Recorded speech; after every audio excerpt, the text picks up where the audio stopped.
Well, hey folks. Let's see.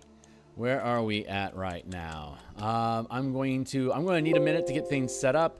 So if you're catching this after the fact, you can skip ahead a minute and we'll get into the meat of today's episode. We're going to work on bastions today. So let's see where we're at. I'm a little discombobulated, so give me a hot minute here to make things fold together, and then we'll get to work proper like. So let's see, clickety,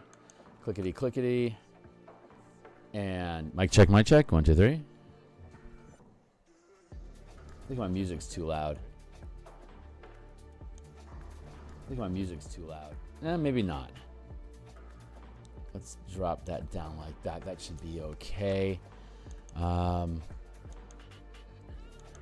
If it's too loud, hopefully, hold on. Maybe it is too loud. Hold on. Let me touch base on that here. Yeah, that's better already. All right, cool. Let's see. Over here like that. We're grabbing our link. Oops. I need to do a social media posting here real quick.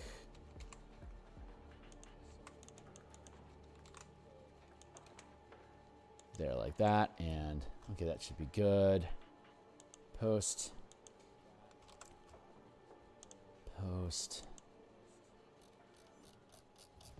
Did that come through okay? Yeah, it came through okay. Good. Bop.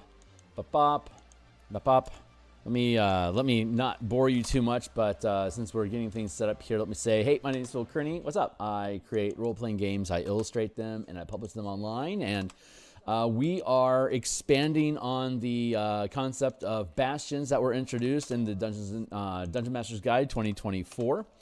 It's a hideout, home base of operations, point of contact for your characters to use and operate from during the course of the campaign. We are developing, let me get it here on screen for you guys. There we go. If you click on more and look at the playtest document here, it's Bastion Campaigns, where we're using the Bastion as the core of generating adventures in your game, where the players first and foremost have control over a bastion, whether it's a fortress, a guild, some sort of merchant house, or it could be anything, just some sort of facility or guild. That is the core. Progressing the goals of your bastion is the top priority of the campaign itself, and the play of the campaign comes from having characters recruited or like basically like you're playing the hirelings, where the hirelings are characters that are attempting to complete the tasks for the bastion. So like if you want to, and we've talked about this a lot in the past, we're like on episode 24 here. So the idea is that like if you want to create a set of magic armor for one of your characters, then you need to make sure you have the right materials, know how to make the armor with some sort of plan, and have the magical capability through empowerment of doing so. And if you have all those things in place, then you can make a die roll using a D20 test through your bastion. And if it succeeds the die roll, then great, everything's coming along fine, no problem. If you instead fail the die roll, a complication occurs that you could then use as the plot hook for the next adventure. Your team goes out and completes whatever task is necessary for you to be able to bring home whatever. Maybe you need scales from a black dragon for your armor to work the way that's supposed to. It could be anything. So you have to go out and you have to hunt a black dragon, or maybe not kill it, but find enough scales for you to be able to build the armor, and that becomes your quest. Get black dragon scales. It could be something like you want to research the floor plans for a castle that you want to invade. And so you make your research check, and if you succeed the check, then the DM can provide a rudimentary map for the facility that you want, and the higher the die roll, the more details you can put on the map. But if they fail the check, then either they could like get a fake map. They'll know that they failed the die roll, so like it wouldn't be a fake map per se. It'd be more like while you're trying to find a valid map for this fortress that you want to invade, you're drawing the attention of the people that are currently occupying that fortress, and now they've got a beef with you. Why are you specking our bastion? And now you start a war between your bastion and that fort, and now you have to try to either defeat them the hard way without the map being available, or maybe you come to some sort of compromise. So that can be something you activate your team to go resolve. And you can continue having the campaign on a week-by-week basis, have a new task that gets assigned to your characters. And you can have multiple teams of characters that your players are operating that are like specialists. Like these are espionage experts. These are magical, like these are like exorcists. These are pest exterminators. These are like a fighter pilot team. You can have all sorts of different characters in your roster as hirelings to perform these different tasks, and then each week when a new circumstance arrives, you just choose which team you want to have go attack that task, and that becomes your adventure. You come back, you succeed the thing, and then the task resolves because you did the thing, and then the next week rolls in, new complication, week by week episodic adventure that builds on top of each other, because as you continue to accomplish these goals, your bastion can continue to grow in power and pull in more resources to expand its capabilities, which itself creates new complications that can roll through a procedurally generated campaign based on the decisions and opportunities that arise that the characters are stimulating by the decisions that they're making. So that's the idea. So we're on episode 24. We've been at this for a while, just to capstone everything. If this is the kind of stuff that you're interested, like, subscribe, hit the bell icon for notifications of when we are live in the future. Here again is the playtest document that we're working on it today. Here's the full playlist of all 24 episodes to date, including the original in-command system that was inspiring this creation process. The Bastion campaign, the Bastions then got published in the DMG after we had already been crafting this Guilds Kingdoms, sort of like In Command of Guilds and Kingdoms was what the book was originally going to be. But now that Bastions exist, we can reframe all of that in the 5e game space as Bastion Campaigns. Now here's a slew of books that I've already created on the DMsGuild. They all have free previews. This book also will be on the DMsGuild once it publishes. So if you think this stuff is cool, check out how I do stuff. If you like it, consider making a purchase to encourage similar behavior in the future. So anyway, back into it. Hey, when we were here last time, which I think was a week ago, when we were here last, the question that was hanging on us was, how do we progress the Bastion? And there was we were having a problem at the time with the number of points that your Bastion has. As your Bastion grows in size, you get more and more Bastion points to spend on facilities inside of your Bastion. And the more points you place into particular types of facilities, the larger they get, the bigger your Bastion needs to grow. It doesn't all have to be in the same location. You could have a Bastion that's technically scattered across multiple cities as like safe houses or like waypoints. You could have a franchise of coffee shops, and each of those coffee shops in each of those towns is considered to be part of your Bastion in general. You could also have multiple separate Bastions if you want to frame it that way. So there's a lot of flexibility to it. As your Bastion gains rank, they become more and more valuable. So on you can have up to 10 Bastion. If you have at least one Bastion point invested into a facility, you have a Bastion, and then you can proceed from there. And and then every 10 points that you add to your Bastion, it gains a rank. Ranks are effectively like proficiency bonuses. So you would have first rank. It's 1, 2, 3, 4. When you make a D20 test to see if your Bastion succeeds at a task or not, or when you issue an order to your Bastion, you make a D20 test to see if it succeeds at carrying out that order. That's the language we're supposed to use. So because of DMG, so and depending on the rank of your facility, is going to determine what bonuses you get to that D20 test. So the rank of your bastion itself is going to be from 1 to 5. So it's a D20 plus 1 to 5, depending on the rank of the bastion.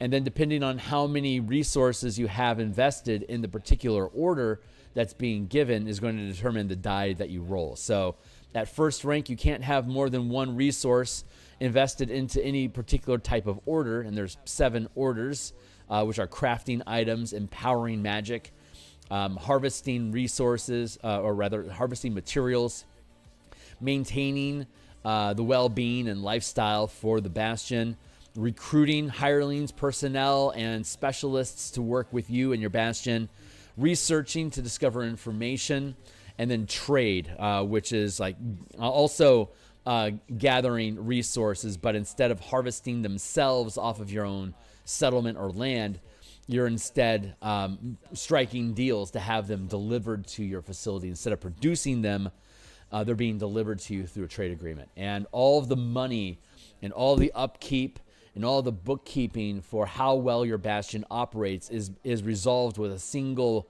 D20 test, as in maintaining your lifestyle. So it's assumed that if you roll, and we'll look at just a tangent real quick. When we're maintaining a lifestyle, here's the difficulties that we have to roll to maintain a lifestyle. And this is the number of resources that you can spend to basically lock that lifestyle in for your bastion for an extended period of time.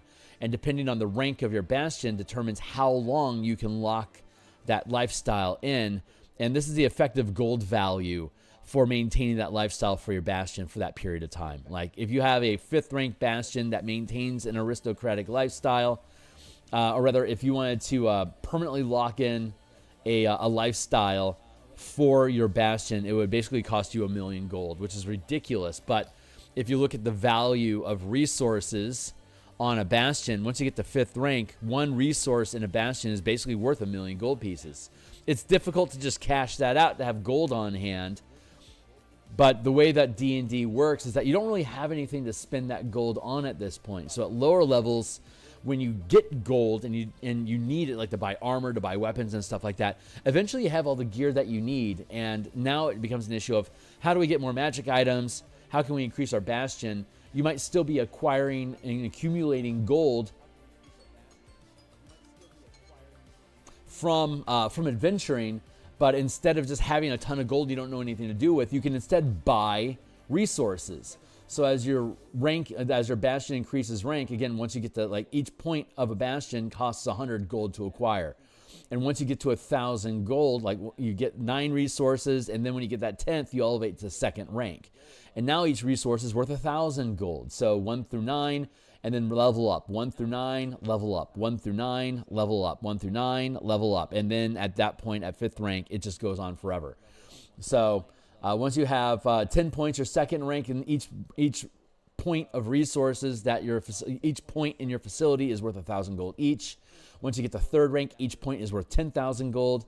4th rank, each is worth 100,000 gold. And at 5th rank, each is worth 1,000,000 gold. If you sell off so many resources that you can no longer be considered a 5th rank guild or bastion, your bastion drops down to 4th rank. Like maybe you now have 39 resources, right? Or bastion points. You're no longer a 5th rank bastion. You're now a 4th rank bastion, and the value of each bastion point now drops to 100,000 apiece instead of 1,000,000. So it keeps scaling up as long as you can maintain the resources, the bastion points in your facility. So at the lower levels, when you're accumulating wealth and gold, you have things to spend it on, which is like weapons, armor, vehicles, like we were talking about. But at some point, probably like around 6th or 7th level, you're going to start running out of things to do with those points, with that gold.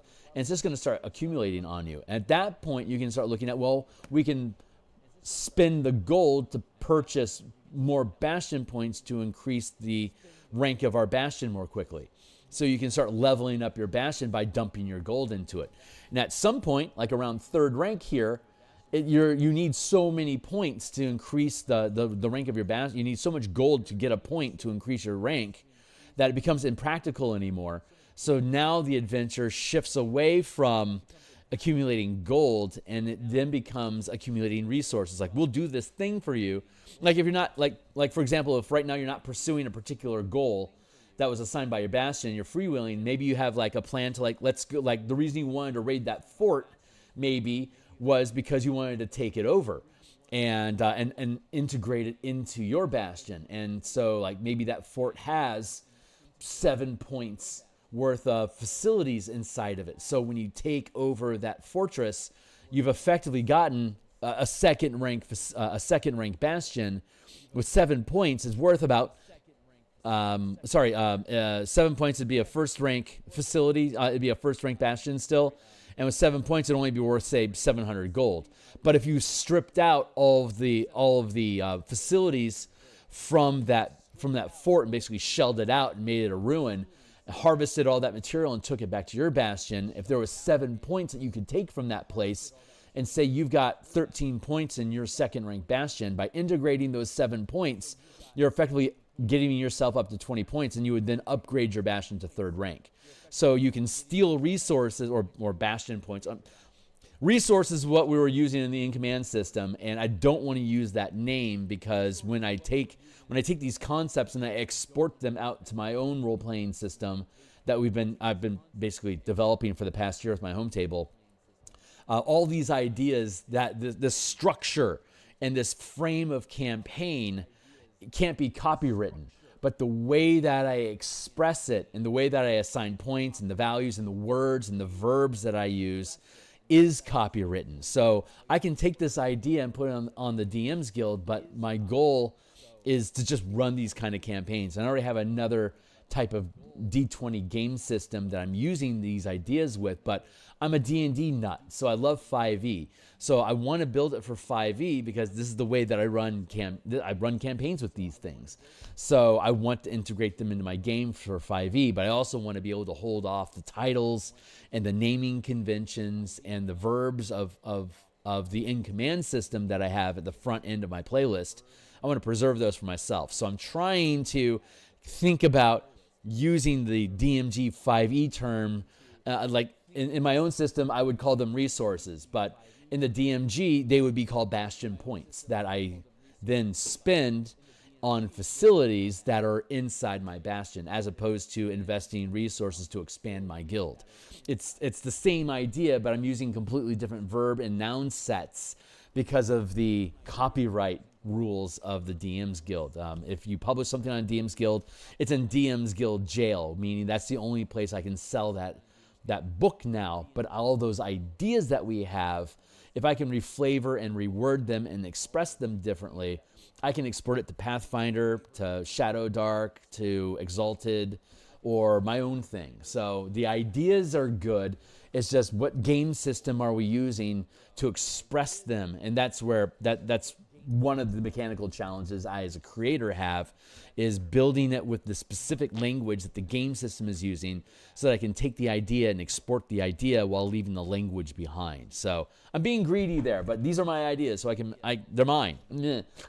So I can be greedy with I want them. Wizards is lucky I'm sharing it with them. So I can acquire more bastion points by by spending gold to purchase points to place into my bastion system to expand the total points of my bastion to increase its rank. That's the idea. So hey, what's up? DMs Guild sounds depressing. It would be if you don't like the DMs Guild. People that resent having their stuff on the DMs Guild refer to it as DMs Guild. So I'm using it colloquially. Is that the right word? It's I'm using it as a slander, but I totally own that DMs Guild owns the stuff that I put on. I mean, I'm perfectly fine with it, and honestly, most of the way that my campaigns have developed is a result of me playing D&D specifically. So I don't mind giving unto Caesar what is Caesar's. And when I'm done with all these ideas and have all the books that express all the things I want to do with 5e, then I can set it down, walk away, and play with other things. So I very much believe in giving what is due unto those that are my source of inspiration. I like giving back to that stuff. So anyway, I'm pontificating. Don't mind me. But this was the last challenge that we had, was how to do the scaling, because I had a broken point system previously. And the point system I was using was 4, 9, 16, 25, 1 point, 4 points, 9 points, 16 points, 25 points. But the math was breaking because of the gold values that are involved with D&D. So it ended up being a lot easier to just simply put it on a scale of 1 to 10. Every 10 points you gain a rank. That, since there's 7, like in the game system that I use, there's no set number of orders. There's industries. There's like an economy. There's like economics industry. There's like human resources as an industry. There is mining, or tilling fields is part of economy. There's a military industry where it's like defense or creating hostile forces.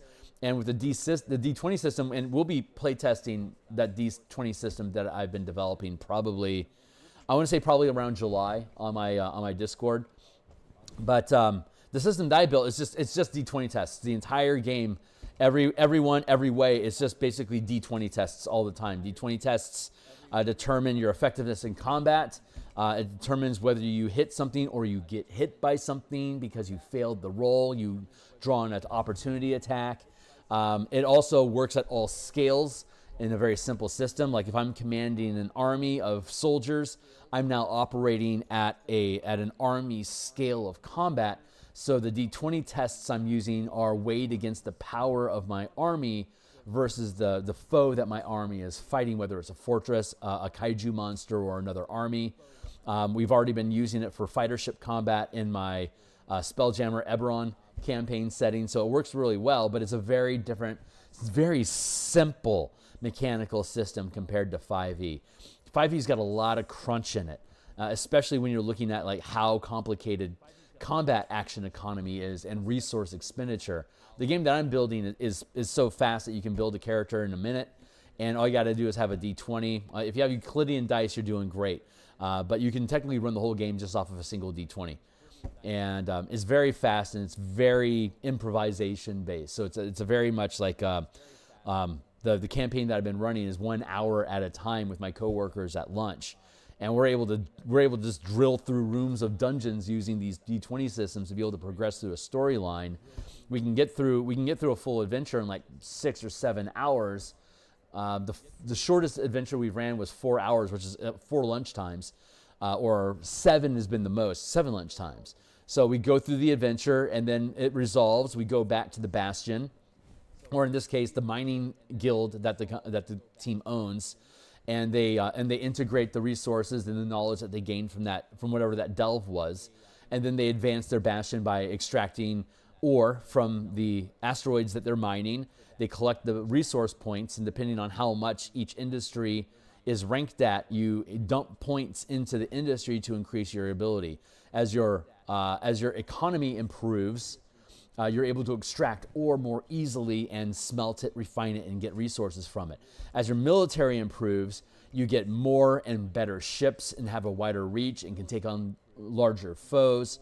As your human resources expands, you can integrate more types of people and have them operate. Like we have gnomes, dwarves, and warforged currently, but they just picked up a tribe of gargoyles, and they wrangled a herd of termites that eat stone, not wood. They eat the stone and they leave ore behind. So they've got these different types of factions that are operating inside of their mining guild right now, and they're trying to figure out what's the best place to place the bugs, where's the best place for the gargoyles to work, where's the best place for the warforged and dwarves to work. So they're figuring out like these different places to put all these different groups of characters that are themselves resources that they can invest into their Bastion as human resources or inhuman resources. So it's a very different style. It's the same type of game, but it doesn't, like D&D has this set 7 types of orders. So everything you could possibly do with this type of a system, I need to translate into the language of which of these orders would be appropriate for the thing that I want to do. Like we just harvested a swarm of stone-eating termites that's probably going to go underneath the recruitment order because you're recruiting these creatures to work for you, eating asteroids and leaving the ore behind to get swept up. But if I had a labor dispute with the dwarves because they think that the gargoyles are going to undermine their contract, that would probably fall somewhere inside of the maintain or recruit space, right? I could potentially wing it either way. So D&D has very specific, like D&D is hard rules, and the game system that I'm developing on my own is like soft rules, like hard magic versus soft magic. It's kind of hard narrative versus soft narrative. D&D is a very hard narrative game where things have specific things that they can do. So anyway, I'm rambling. Hey, what's up? I like the flow. Right on. Yeah, it's very loose and easy. You'll like I said, I'll be running games for it later on in the year. We'll do dungeon delves. We'll probably do like a Wild West, like border town sort of thing. We'll also do the Spelljammer sort of fighter ship in space sort of idea. There's a couple different campaigns that I like to play with. But anyway, having said all that, the point is that I have to be I wanted to structure things in the way that I like to structure things in that 1, 4, 9, 16, 25 format. It actually doesn't work with D&D 5e. So what is much better for it is going to be, let me pull this over, Boot Hill. Yeah, Boot Hill, right, exactly. Maybe more like Weird West or like a Fallout sort of environment. It's sort of that same sort of vibe. But yeah, in that vein, that's what I'm thinking. But yeah, with the D&D system, actually having 10 points per rank actually works, and we may end up calling these levels instead of ranks. I don't know. We'll parse out the language later.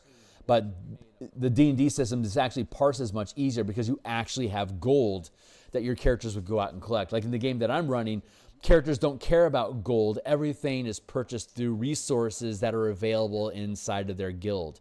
If you want to equip your team, like the way that I run the game is, it's like XCOM. You choose the character, you have a team, you choose which team you want to run, and then you spend resources from your guild to equip that team with like extra magic items, healing supplies, maybe spell scrolls, boots of like stealth boots, cloak of invisibility. These are all different things that they research through their R&D industry to basically, they're basically creating magic items that can then be in their inventory that they pay on each mission to equip their characters with, knowing that the more points they spend equipping the character, the less the less their Bastion is going, the less their guild grows because they're expending all their resources on equipping characters, not expanding their capabilities. So there's those two levels of play.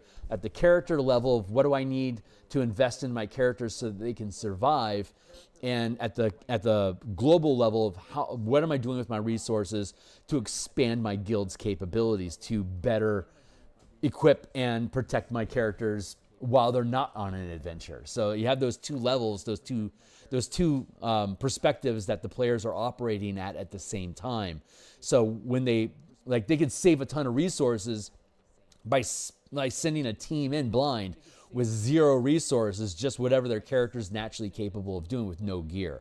And that makes it rough, but it's cheap for them to do that. So like they have to weigh that out every time they sweat over, like there's 10 things that we could equip our characters with here, but right now we only have 4 resources available to spend. So what do we want to prioritize? And depending on how well their guild mines or between adventures determines how many resources are available right now for them to spend. So both the characters' actions and the guild's actions feed into how each of them get to play in tandem with each other. It's really fun. But D&D doesn't work that way. So the way that I have all the point systems set up, my default with the game that I've been running for the past year doesn't work with this system. So a lot of the grinding gears that I've had in this play is trying to divorce my mind from my Delve system and think about 5e. And we're getting there. We're getting there. Like so now that we get these points figured out, and we have the orders that they have, the base of it is orders. You can, the more points you have, the more points you spend to create facilities in your Bastion. Each facility has specific orders that they can carry out. So like a smithy can increase crafting. So can a workshop. So can an archive, can increase your crafting ability. So those 3 facilities together, if you have 1 point in each of those facilities, you have 3 ranks worth of facilities specifically to crafting. So if you're a 3rd rank Bastion with those 3 facilities, you can roll a D8 whenever you're making a crafting check. But if you're only a 1st rank Bastion and you have, say, 9 points, and you have 3 of them invested into those facilities that are specifically leveling up crafting, since you're only 1st rank as a Bastion, at best you can only roll a D4. So what we've been doing is looking at all of the different facilities to parse out what makes each facility unique from each other, so that you would want to choose a smithy instead of a workshop. Like, how can we make those things different? So all facilities can improve the rank of orders. Like an arcane study can improve crafting, it can improve empowering, and it can improve research. An archive can improve research, and it can improve empowerment. An armory can improve crafting, empowering, and trade. So it has access to these different things, but once you get your armory up to, say, 5th rank, it's done. So if I spent all my armory on crafting, then technically the way that it's wording right now is I can't put more than 5 points into an armory, so I wouldn't have, if it's all 5 is in crafting, I don't put any into empowerment, and I don't put any into trade. So if I want to increase my empower rank, I have to find a different facility that can accommodate empowering. And depending on what rank of my facility is, depends on what my options are. Most things I can get at 1st rank, but like a demi-plane that distorts time, so I can produce things faster. I can't get access to that until I have a 5th rank facility, which requires 40 resources, which is effectively equal to a 17th level character. So most of the things that the facilities can do, when you translate them into character features or spells, the rank is going to correspond to whatever the proficiency modifier is. Like a 1st rank is a +2 bonus, 2 is a +3 bonus, 5 is a +6 bonus. So that's how you can correlate what these facilities can do, is basically do things that characters would normally be able to do, but you're offloading the task to your hirelings as basically downtime activities that the hirelings perform instead of your characters. Your Bastion in this style of play can outrank the level of your characters. Or you can build it so that your characters are leading the Bastion, so your characters are always more powerful than your Bastion, and the Bastion's catching up to your characters. So you can run it either way, and we'll have a discussion about that in the DMs section of the book when we get to it. But right now, these are the 30 some odd, like the 33 facilities that we have. 29 of them came from the DMG, and there was a number of extra ones that we created for ourselves to fulfill needs that we had, such as, like, for example, a settlement is a special type of facility that doesn't exist inside of your Bastion, but instead your Bastion exists on the settlement. So you're not only just commanding what's inside the 4 walls of your Bastion, but also all the land around it. So you can build additional structures on the land that you have purchased with your Bastion points to expand your territory. So now you can like start farming and have orchards or like plantations or fields.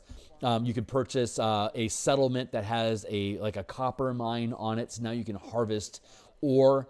And we were talking originally about, and circling back around to it now, the die roll of the different types of die rolls that you make in the maintain. The purpose of the maintain die roll, maintain test, is to establish a lifestyle for your Bastion. So the way that it works is that as long as it's basically death saving throws, a scaling death saving throw. If you roll less than a 10, you're in the process of going bankrupt, because you can't even maintain a poor lifestyle for your Bastion if you can't roll a 10 or better on your Bastion test or your maintain lifestyle test. So it's like a death saving throw. If you fail 3 times before you're able to maintain, like every time you fail your Bastion, every time you roll below 10, you've accumulated one death of your Bastion. And once you hit 3 of them, if you're only a first rank Bastion, it just completely dissolves and you lose your Bastion. But if you had a second rank Bastion and you failed to maintain the die roll 3 times before you were able to sustain it properly, if you failed 3 times before succeeding 3 times in your lifestyle, then that second rank Bastion would downgrade to a first rank Bastion. Because you just can't keep, like people just keep stealing stuff, or people quit because it's dangerous, or it's a horrible work condition, something collapses and doesn't work anymore. So you lose points down to at best 9 points. So now you're a first rank Bastion again. So there's this atrophy that can occur. So you want to make a Bastion check technically it's every week until you tie in points to sustain it. So I could permanently tie points to like if I had a aristocratic life, like if I happened to roll an aristocratic lifestyle with a DC of 30, if I locked that in, I could spend 1, 2, 3, 4. I could spend 5 Bastion points to permanently lock in an aristocratic lifestyle for my Bastion, and it doesn't have any effect on the game other than your home is really posh. So it looks nice. It could have an influence on recruiting people. If you're trying to hire somebody and you're maintaining an aristocratic lifestyle, they can be like, yeah, this is a really posh place. I'll happily work with you. That's easy. So the higher the lifestyle you maintain for your Bastion, the easier it is for you to recruit people. So there's a perk that exists there. And so we're figuring out what these little perks are to add in. And so there's spending points, and then there's just things that you get for free. And we're trying to suss out between each facility how we should categorize these different things that you can do. And so we were talking about, like, how do you maintain your lifestyle? Like if we had a copper mine, like I mentioned, if we had a copper mine as part of our Bastion, the simple act of mining and exporting copper is how we maintain our Bastion. And the die roll that I have is how much extra money is left over after all the expenses of making this place run. It comes down to how quality is the lifestyle of the people that are working there. It could be an awesome facility. You can have all this cool stuff going on, but if you can't maintain at least a poor lifestyle, you're going bankrupt because you're spending more money than you have to make this place run, and you will eventually lose it. If you have a very humble blacksmith shop with only 4 or 5 resources, maybe your first rank little mom and pop blacksmith shop making horseshoes and stuff, but you can consistently lock down a modest or even a comfortable lifestyle. It's like, life is great. We have a gorgeous little shop that looks beautiful. Our clients are consistent and wonderful. We have a good pipeline of ingot that's coming in that we've negotiated, so we always have supplies. And we have the attention of the aristocracy. We're slowly climbing our way up the ladder. Life is good. These are the narratives that you can build inside these systems based on what you're maintaining lifestyle die roll. It takes care of all the accounting. So it's not paper and pencil. It's like accounting and abacus, as opposed to Dungeons and Dragons. It's just a single die roll every week determines how well is your Bastion doing right now. Do we need to worry about it? No, we have a comfortable lifestyle right now. Crackerjack. What's our problem? And then you can actually deal with actual problems. If you keep finding yourself in a squalid condition or a wretched lifestyle, you could actually inject cash into your facilities. Like let's pump this up with actual gold to make sure that we can stay afloat, because you're actually you're supporting it with your adventuring is now maintaining the lifestyle of your Bastion instead of your Bastion maintaining the lifestyle of your adventurers. So you have that flip, right? You can spend gold to have resources, and you can spend resources to produce gold. So it's ubiquitous in that manner. So I've probably randomed enough. Hey, thanks. I think I've kind of laid down the ideas there. So stepping past all that, let's go down to past all the facility. Let's get into the actual facilities. The way that it's set up is the more points you have invested into a particular order, like maintaining your lifestyle, for example, if you have 5 points put into the maintain order, so it's really easy. You get a D12 whenever you're making a Bastion check to see what type of lifestyle you maintain for yourself. Well, to have that lavish, that much resources invested just into your lifestyle, That's 5 points. That's a vast size that you would have for just maintain. This is like kitchens, dens, balconies, toilets, guest rooms. That's the kind of stuff. Closets, like linen closets, right? Bathroom, like baths, spas, jacuzzis, swimming pools, stuff like that. Just like nice living conditions stuff. That's what expands the maintain order. So the more points you have specifically invested into orders, the larger the facility becomes that represents that order. If I have a ton of points put into crafting, then I'm going to have a vast facility for crafting. I'm going to have like a blacksmith shop over there, like I got kilns there. I've got a bunch of anvils here. I've got all these winches and pulleys to hold up different machinery here. I've got the smelting here. I've got a glass blower over here. I've got all these different things that I can craft things with. I need a shitload of space to build it. I don't necessarily need like 36, and it's measured in 5 foot squares. So like 36 5 foot squares would be like a 6 by 6 space. But it could also be a 5 foot by 180 foot space. That's ridiculous, but you could theoretically Tetris different shaped spaces inside your bastion to accommodate these facilities. And it's kind of ubiquitous. So like if I have like 3 different type of crafting facilities that are crafting together, then it's going to sit inside of a 16 square space. And if I want to play Sims, I can like draw out how that all sits, but it doesn't have to be that detailed. It's just knowing those squares are there. And if you want to geek out and like build your 3D environment out of that in the Project Sigil, you're welcome to do that. And you can. And I'm sure they would love to sell you microtransactions for this stuff. So but this is the general principle that we're going with. So having said that, and we're looking at what each of these facilities are capable of doing. We already have the preliminary stuff laid down here. And when we were here last time, I'm going to drop this down. When we were here last, so finally we've gotten to the actual problem. Only 40 minutes into the session, and we're finally getting to work. So thank you for joining my TED Talk. Of the 34, I think, facilities that we have, each of them, as we can see up here, are already just automatically assigned. Like these are the type of orders that you can improve with, say, an arcane study. The way that I was breaking it down initially was there's the orders that you can advance, and then what can you do with each one of those orders specifically, and then beyond that, what are unique perks that you get for having this facility as opposed to, say, like an archive, which can also do empowering and research but can't craft. Like what makes the archive special compared to the arcane study, and that would be like the unique perk. But I think I'm framing that wrong, because being able to craft non-magical arcane stuff on the master list that we have down below, that unto itself is actually unique compared to what the archive can do.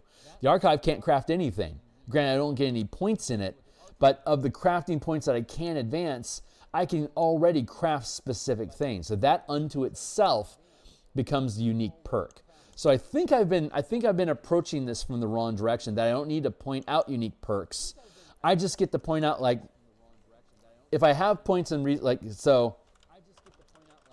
if I reframe all of this, and this is me actively designing right now. So welcome to the storm.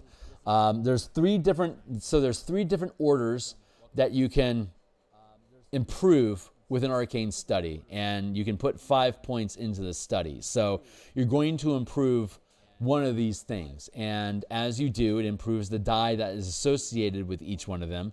And as long as I have the arcane study, arcane studies like make make an arcane focus, make a spell book, and then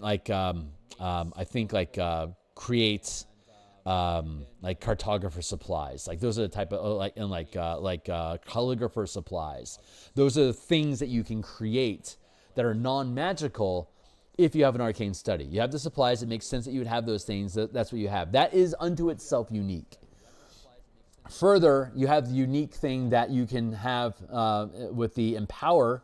You can create magic items, arcana, charms, rings, rods, staffs, wands, wondrous items. And if I have 1 point invested into empowering, I can only make common magic items. Common, uncommon, rare, very rare, and legendary items. 5 ranks, 5 tiers of magic items. So, life is good. So if I have 1 point invested into empower, I can only make common magic items, like common rings, common, I don't even think there are common rods. Like that might not even be available. But if like I can make common wondrous magic items.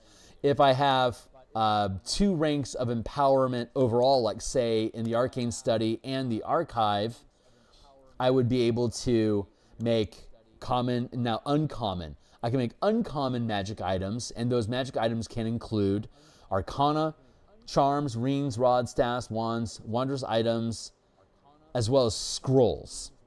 I can't make scrolls with the arcane study, but I can make scrolls from the archive. I also have a scriptorum further down below that I can also empower scrolls with. So each, like the empower itself is also unique because only the arcane study can create this combination of magic items. And only the archive, well, I mean, the archive and the scriptorum can also do it, but like the scriptorum can like craft things while the archive can't craft, but you can empower and research. So they all have their own different little flair that they unto themselves make them unique. So I think when I was approaching this last time, the past 2 sessions, I was trying to figure out what's the unique thing that each of these facilities can do without recognizing that just being able to make scrolls unto itself is a unique perk that the archive has. Even though a scriptorum can also do it, it is still a unique function that you would need to have an archive or need to have a scriptorum to be able to do. So they are unto themselves unique. So I can reframe this. So by getting rid of the bullet point there, let's start with the arcane study. So getting rid of the arcane study, it's just you can increase the rank. You can increase the rank in 1 order for each bastion point spent, and that becomes a common code. And then we have unique orders can be carried out by the arcane study. And now we have craft. You can craft non-magical arcane stuff. See the list. You can, and each of these requires an order, and depending on the rank of your bastion is how many orders you can issue to your bastion at a time before the hirelings that work there are already overburdened. We can't do anything more, boss. We're done. Maintaining a lifestyle happens to be one of those orders. What I want to do is, and I haven't figured out how to put it in there yet, but once I get these things built out, we're going to, like, you can only be first rank. In a first rank bastion, you can only have 1 rank invested into facilities. And there's only 7 orders. So once I put 7 points into my bastion, I've ran out of things to do with points, technically, because I've already got all my orders are already first rank, so I can't improve them until the bastion increases. But I still have 3 points left over, or 2 points left over. And once I get to 10 points, I become second rank. So I have up to 9 points as a first rank facility, but I don't have any reason to spend more than 7 of them to improve the orders so I can get that D4 die roll when I issue an order. I could decide, like, even though Arcane Study and Archive are duplicating the same orders, maybe I want to have both of them because I want to be able to empower. I want to be able to make all these types of magic items, but I also want to be able to make scrolls. So if I want to do both of these things, I have to have both of these facilities. Even though they're redundant, it expands what type of magic items I create, even though I'm still stuck with only a D4 because I'm a first rank bastion. So I could theoretically have 8 points spent, 1 in each sort of facility, plus I now also pick up an archive to expand what type of things I can actually empower. So that's a way to do it. Or I could decide that our team is going to have multiple bastions. So my wizard character is going to focus specifically on stuff that feels wizardly. So I'm going to go with the Arcane Study, and I'm going to go with an Archive. I'm still only first rank, but all I want to do is empower things with my Wizard's Tower. And that Wizard's Tower could be on the same settlement in the same property, or even attached to another character's bastion, like they talked about in the DMG. But it's up to the players and the DMs to decide: are we going to accumulate so many points that we can actually sustain multiple bastions? And do we want to break those up amongst team members so that everyone is like contributing actions or orders to the week, to like into the pot of things that are getting done? Like if your fighter, if all they're doing is like doing smithies and training and like training facilities and say like a war room and a barracks, like those are all crafting, empowering, and recruiting, and then of course maintaining as well. Like those 4 things, I just found 4 orders that my fighter now has to invest into its bastion, which is the defense structure that protects the Wizard's Tower, for instance. So you can parse out things between different characters that way. And now instead of just having 2 orders in my first rank bastion, I have a Wizard's Tower that has 2 orders. And I have the Warrior's Fortress that surrounds that tower that also has 2 orders, but each bastion has to maintain their own lifestyle. So otherwise, you would have to, I guess we could figure out a poaching system where we can take resources, bastion points, or orders from one facility and give them to another. Like maybe we could have like a trade house that the rogue or the bard or the rogue operates, and all that he does with it is maintain lifestyle. So you put the trade house next to the Wizard Tower inside the fort that the fighter controls, and that trade house, it uses all of its orders to help fulfill the lifestyle for the other bastions that are in the same settlement. So it's we have 3 bastions that are all first ranked. There's 6 orders across all of them. The bard takes care of its own trade house and then uses its extra action to take care of the wizard, while the warrior is using its 2 bastion orders to maintain its own fortress, and now it has a point left over that it doesn't know what it does yet, but the wizard hasn't had to spend any points yet because someone else is covering its lifestyle for it. So that way we've just freed up 3 points in the collective facilities, where the wizard can focus on let's make some scrolls and let's research another spell. Like those are the 2 things I'm going to do right now. Those 2 tasks, I'm locked down. And now the warrior is open. I still have 1 point left over.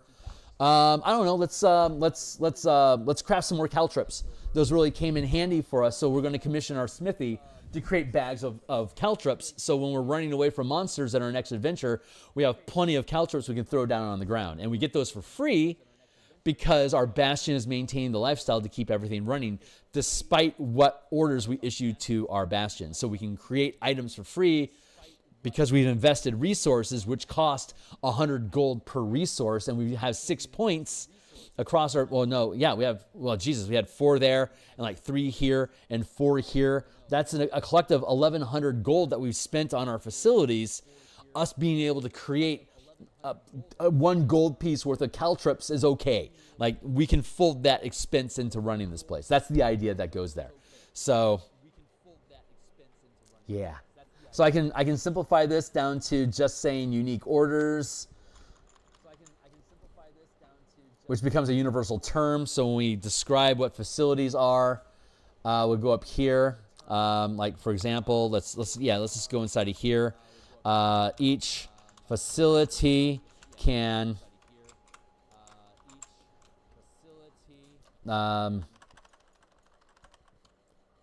spending points on a facility increases the rank of 1 order per point.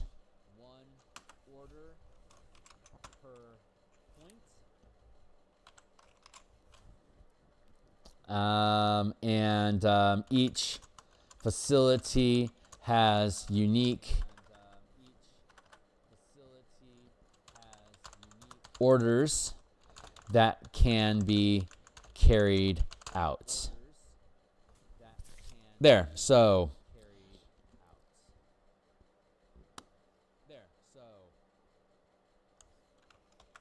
orders.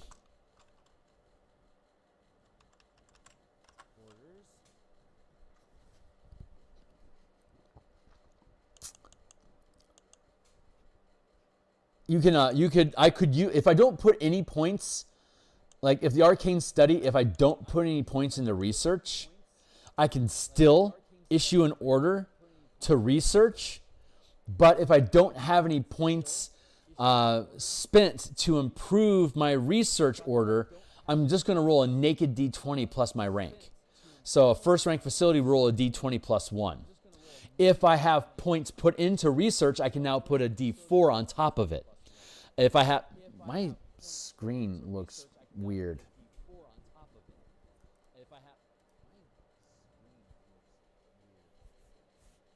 Okay. So you can always, even if I don't spend points on my arcane study to, like, say, empower, it has the ability to empower things. It's just that the die roll, like to make an uncommon magic item, is a DC 15. And if I don't have any points spent on empowering, and say I'm a second ranked guild, I'm going to have to roll a 15 on a D20 plus 2. So it's highly likely I'm going to fuck up that die roll. It's going to create a complication that generates the next adventure hook. I can't make this item correctly. And then we have tables down below already that you roll on the table, and it tells you where the complication is coming from and what kind of an adventure might go along with that as a suggestion. So you can, even if you don't spend points on something, you can still do it. And we don't technically need to have, research equals discover a new arcane spell, level via rank. And so we do need, like, the empower magic items we already have up here, like what empowering does. So I think at some point we're going to get to a place where I don't need to have these tables listed in the facilities at all unless it's something very unique. Like, for example, the Arcane Study is the only facility where we can craft new arcane spells. So it makes sense right now that we would have a table here that shows you the spell level, what rank you need to be, and what the difficulty it is to roll that. So I need to have a first rank, not facility, but Bastion rank. So it's technically the Bastion rank. So even if I had if I had a third rank Bastion, and again I had no points spent on empowering, my Bastion is strong enough, like basically like a 9th level character at that point. And a 9th level character that's a full caster can produce 4th and 5th level spell effects. So even though I don't have any points invested in research, I could still, as a third rank facility, roll a D20 plus 3 and hope to hit a DC 20 to figure out what that spell is that I'm trying to research. So it's a very liquid system that you don't have to think so much about what points I invest into it. But if I want to put points into it, it's represented by the different facility that we have to say, it makes like a blacksmith shop doesn't make sense that I'd be able to improve my research to a blacksmith. But we were talking about last week, like in the guild, like the guild hall, the special perk of the guild hall is that you can hire specialists like sages, and sages know tons of stuff and can use their own knowledge combined with the materials in your arcane study to produce results larger than, like, you could have a single arcane study for 1 point, but have a 4th rank sage in that arcane study. Is like, yeah, I've got this book. It tells me everything because he's such a good sage. He can extract accurate information from the vague random information that's inside these, like, this dozen books that are on his bookshelf next to him. Because a first rank facility is only a 2x2 space. It's only like a 10x10 square. It's basically like a small little study with a coffee table and a cushy couch and a bookshelf and a Barca lounger and a lamp. And you've got your 4th rank sage puffing on a pipe, looking at his limited setup, like, yeah, these books are all I need. Oh, this scroll is amazing. Like, maybe this is like the scroll of Aldorak.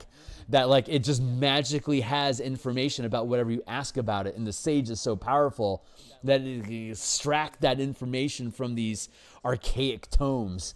So like that's the narrative that you could put behind it. But at the same time, we only put 1 point into research for the arcane study for a place to put your sage, and then all of your points go into the sage. 4 more points. But you can't attract that level of caliber of a sage until you're a high enough rank of a bastion to warrant their attention. It's like, oh yeah, you guys are really awesome. What do you got going on? Okay.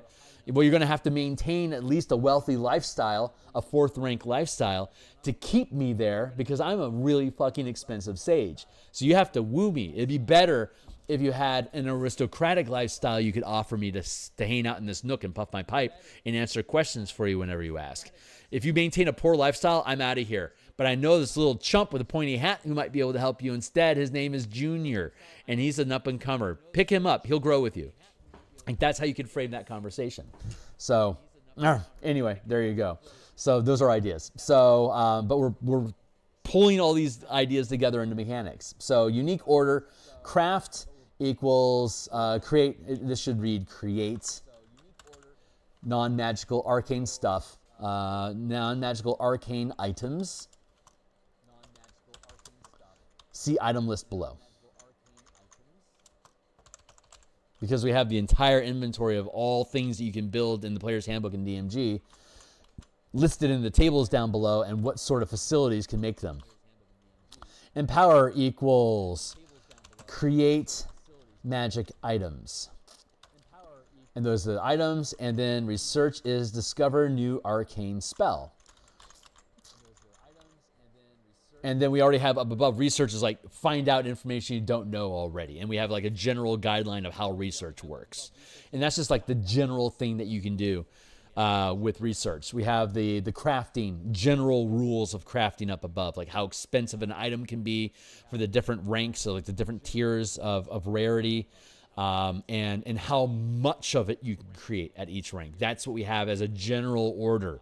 But these are all specialized orders. Use those rules with this stuff. Use the empower rules we have up above with this stuff.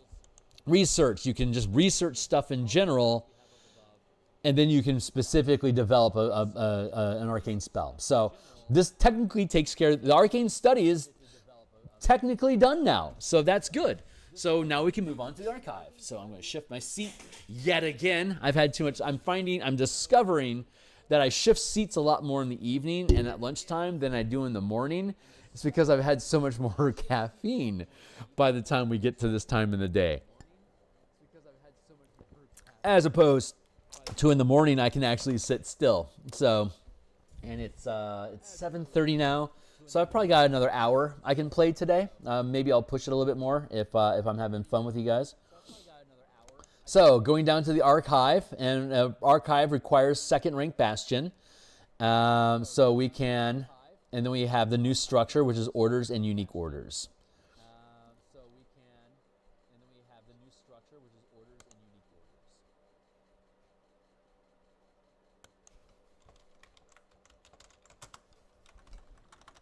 General.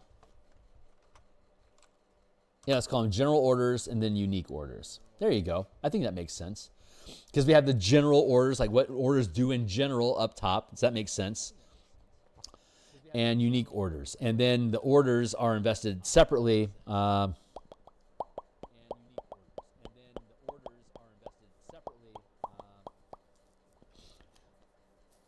thinking things through real quick, just the narrative.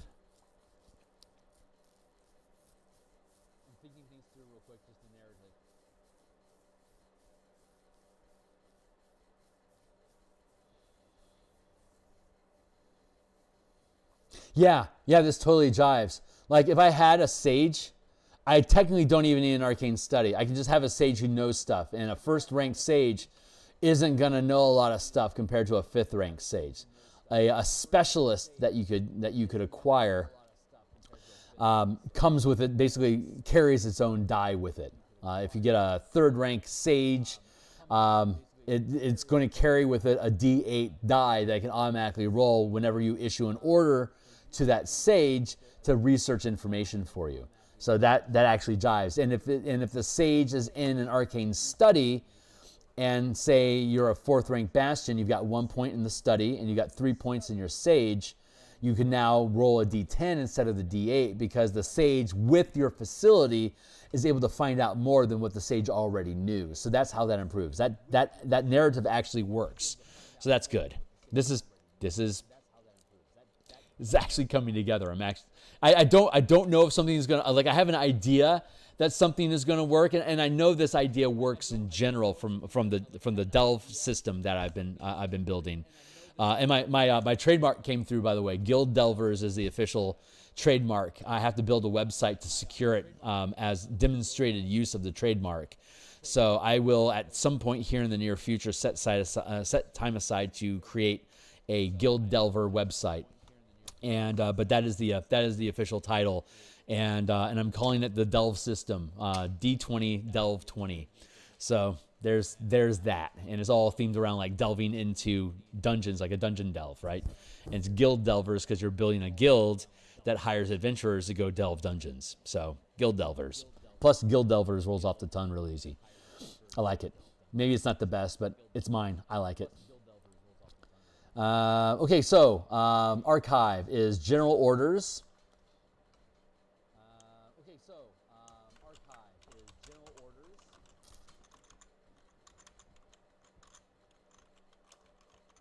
And then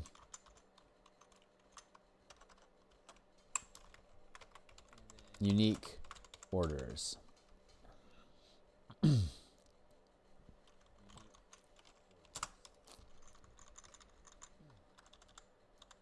Power equals create scroll. So you have to be 2nd rank to have a Bastion, because archives, as implied, is big. It's bigger than just a little room. So we wanted to make sure you had at least a 2nd rank Bastion to demonstrate that you have enough resources or enough Bastion points invested into your facilities to warrant having an archive. And then we have research equals for each resource.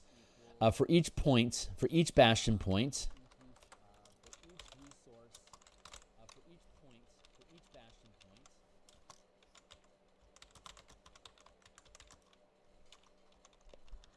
spent to expand the archive, characters gain advantage when taking the study action at your Bastion. Choose 1 skill for each point. And there's our skill selection. And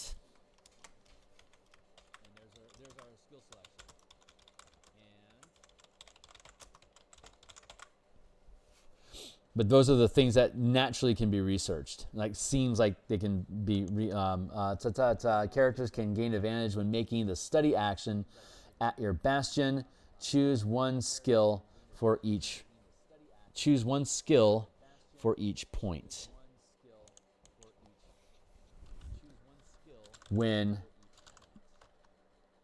Choose 1 skill when you spend a point. I think that's the language we want to use. So this is the first instance where we actually have to spend points on research, because you're gaining specific finite instances of something. So maybe do I want to do it? So maybe we want to go with choose 1 skill for each point of research. For each point spent on research. Because we could spend points on empower, and we can spend points on research. Choose 1. No, let's not do it that way. Let's do it differently. Let's do for each point spent.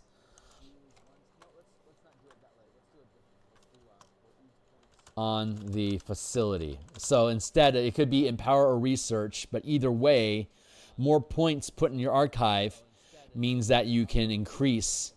That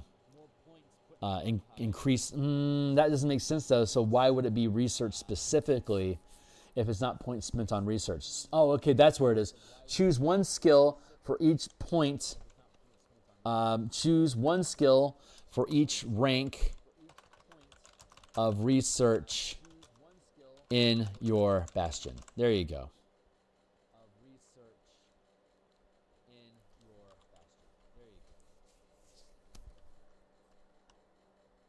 For each point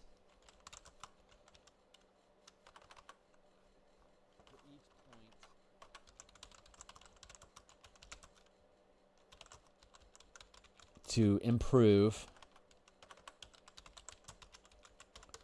So if I have 5 points of research throughout my facility, I can have all 5 of these.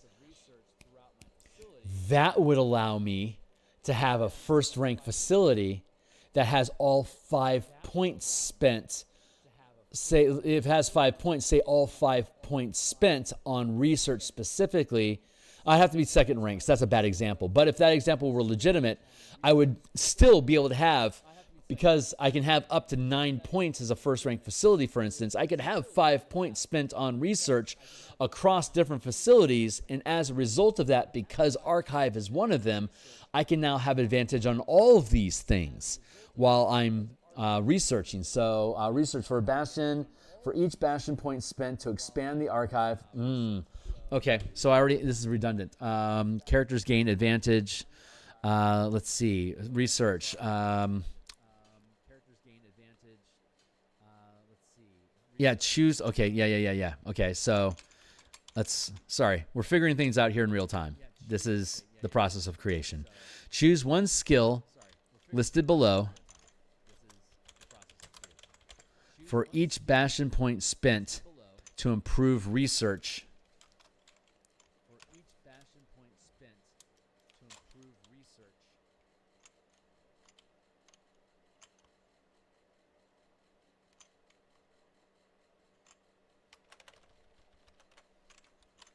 For each point spent to improve research in your bastion. Technically, it could be any research point. The DM could require it to be the Archive specifically, but it doesn't have to be. And that technically takes care of the Archive now. That was very simple, and it's far more flexible now. And I was originally looking at the size of the facility to be a combined, like a shared space. Like I was talking about, like a shared space between, like all the researching stuff can share those things. But if I'm going to do something like allow you to expend unlimited number of points on your Archive, then tap that to continue.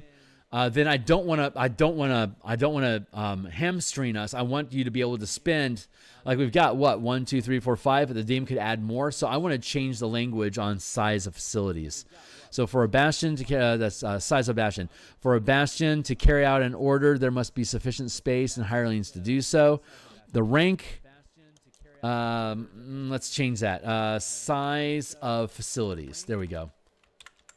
Yeah, we're going to go back to the DMG. They had it right. The more bastion points spent to improve a facility, the larger space the facility occupies.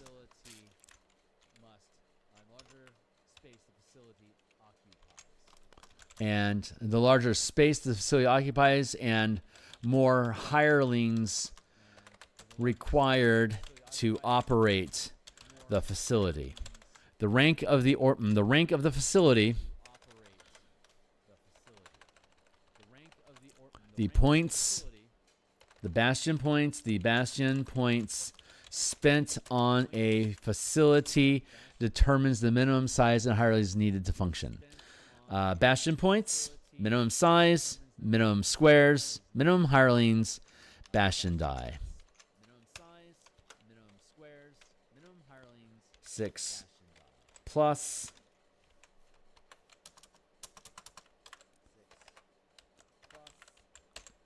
vast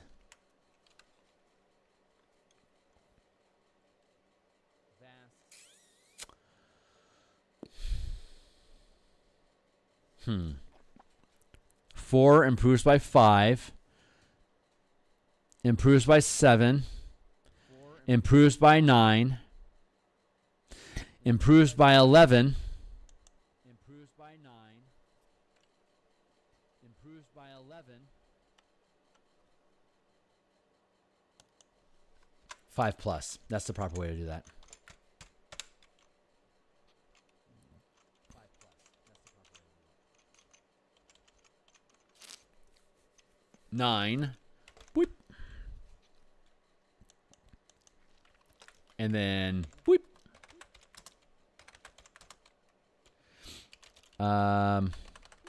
For each additional bastion point, increase the minimum hirelings by 2. By 2 points, 1 point. 2 points, 1 point.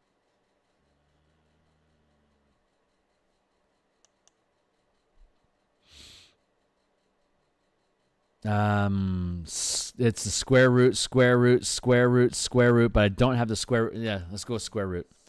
There we go. That doesn't quite jive. I want it to be square root, square root, square root. But it doesn't quite connect. I'll give it a 2, and then 3, and then 4, and then 5.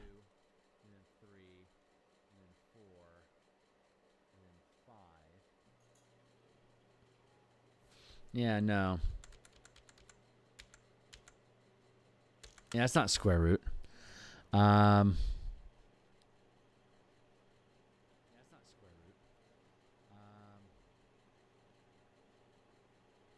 root.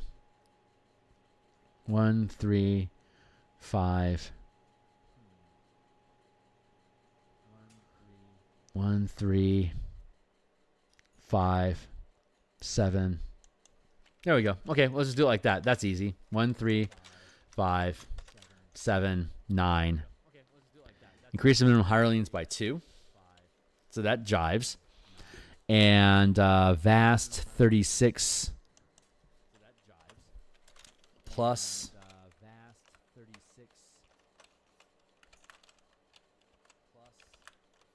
asterisk 9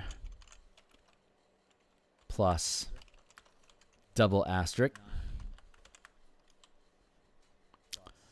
So double asterisk. And asterisk for each additional bastion point. Increase the minimum 5-foot squares by... How am I going to map that out? This is 11. Oh, by 13. There we go. Easy. Hey, what is up? The Heroes art. Nice. Have you been around before? I'm sorry if I don't remember you. I have a lot of people come and go, and everyone has different names everywhere, so it's hard to keep track of who's who. But welcome to the mix. We're making Bastion Campaigns. It's a supplement that expands on the Dungeons & Dragons 5e concept of bastions that they introduced. I'd actually been developing a system like that since around mid-2023. 2022? Jesus, no, November 2022 is when we first started the idea.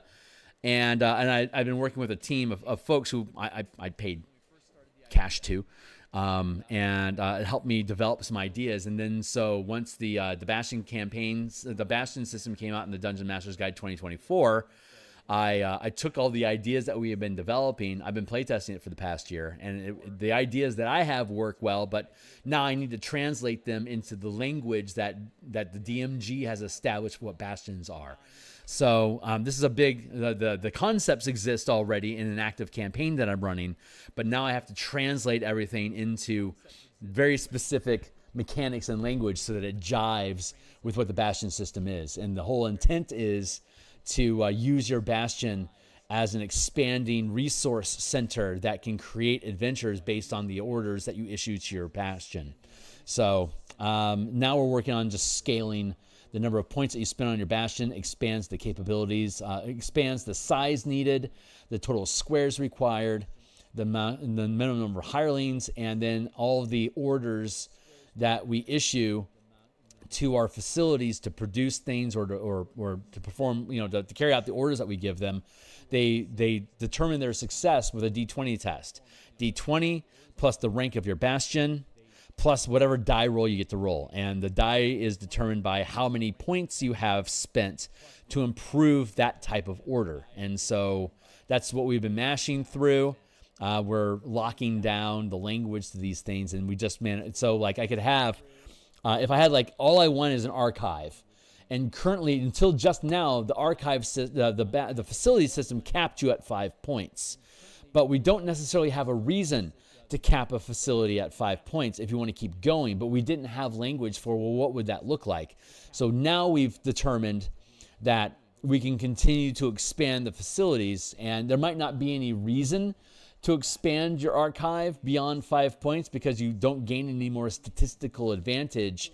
But what if you wanted to, say, represent the Library of Alexandria in Egypt? That is the source of knowledge in the world during that time. It would have more than 5 Bastion points. So I can see it having a scriptorum, an arcane study, and an archive, but I could also see all those being the only 3 facilities that are inside of that library. But I could also see each of those facilities having like 50 points invested into them. So it's just massive, just sprawling facility that is ridiculously huge. So I want to be able to represent that mechanically, and now we have the language to do that. Even though you might not gain any more specific advantages for doing so, we want to be able to establish that. Maybe we'll have a rule for overclocking a facility. Like maybe if you have like more than 5 points spent on a facility, we can issue 1 additional order for like every 5 additional points that you put into a facility beyond the first, like at 6 points, you can have 1 free order that you can specifically spend on the arcane study. And when you get to 11 points, you could have 2 unique orders given to the arcane study. That's a potential. I potentially like that. I also like the idea of just spending points instead of on maintaining a facility. You could instead spend those points to like overwork or motivate your hirelings to perform an additional order, or like spend a point to re-roll the result of a D20 test or something like that. Maybe those are ideas. Though the point of the project is what happens when they fail the die roll. So we want to build a campaign around the idea that they're going to fail. So I don't like the idea of like allowing you to gain free re-rolls by spending points. I don't like that. I do allow it in my homebrew campaign, but it's experimental right now, and they have so few points. They spend points and they're permanently gone. With this system, when you have points, you keep those points forever. You don't spend them. They're invested. And so I don't like the idea of permanent points giving temporary bonuses. That's just that chafes, right? It feels like a mismatch. So I want to avoid that. Like in the Delve system that I'm using, it's them sacrificing a point to get a reroll is like, that's something they gnash their teeth over. It's like, man, we've got a lot of points right now, but if we just burn through all those points, making sure this is a good round, we might not end up with as many points the next Bastion turn. So like, we might want to stockpile those points for when we actually need them. So they're always weighing, what do I want to throw away points in the moment? Like we were talking about earlier in the session about spending points to equip their characters with gear and information and stuff versus sending them in naked and keeping all those points to improve the Bastion. So they're like, you spend the points and they're gone. But with this system in D&D, when you have a point, you keep the points and you have them basically forever. So it's a different style. So that's why that's why I have to belabor these issues, even though I've been running a campaign with similar concepts, because D&D works differently than Delve. So anyway, but yeah, I think this is sufficient. I like this. I think the archive at this point I can consider that done. So let's move on to the next facility. This is so much less effort than the way we were trying to do it before. This is actually freeing up a lot of heart space. I'm really loving this now. This is super fun. This is exactly the kick of inspiration that this project needed to be able to take it to the next level. I am so stoked. So let's go with unique orders. And again, anyone that wants to tag along, the entire playtest document is right here. It's read-only. It's look, don't touch. But like all the other books that I've created on the DMsGuild, they're all 100% free preview. So it only makes sense that while I'm actually developing something, that it would also be 100% free preview that you guys can look at literally while I'm building it here if you want to tag along. And if you do want to tag along, when we're looking at, like right now, the armory, unique orders craft equals create non-magical items. What's the language that we used up here?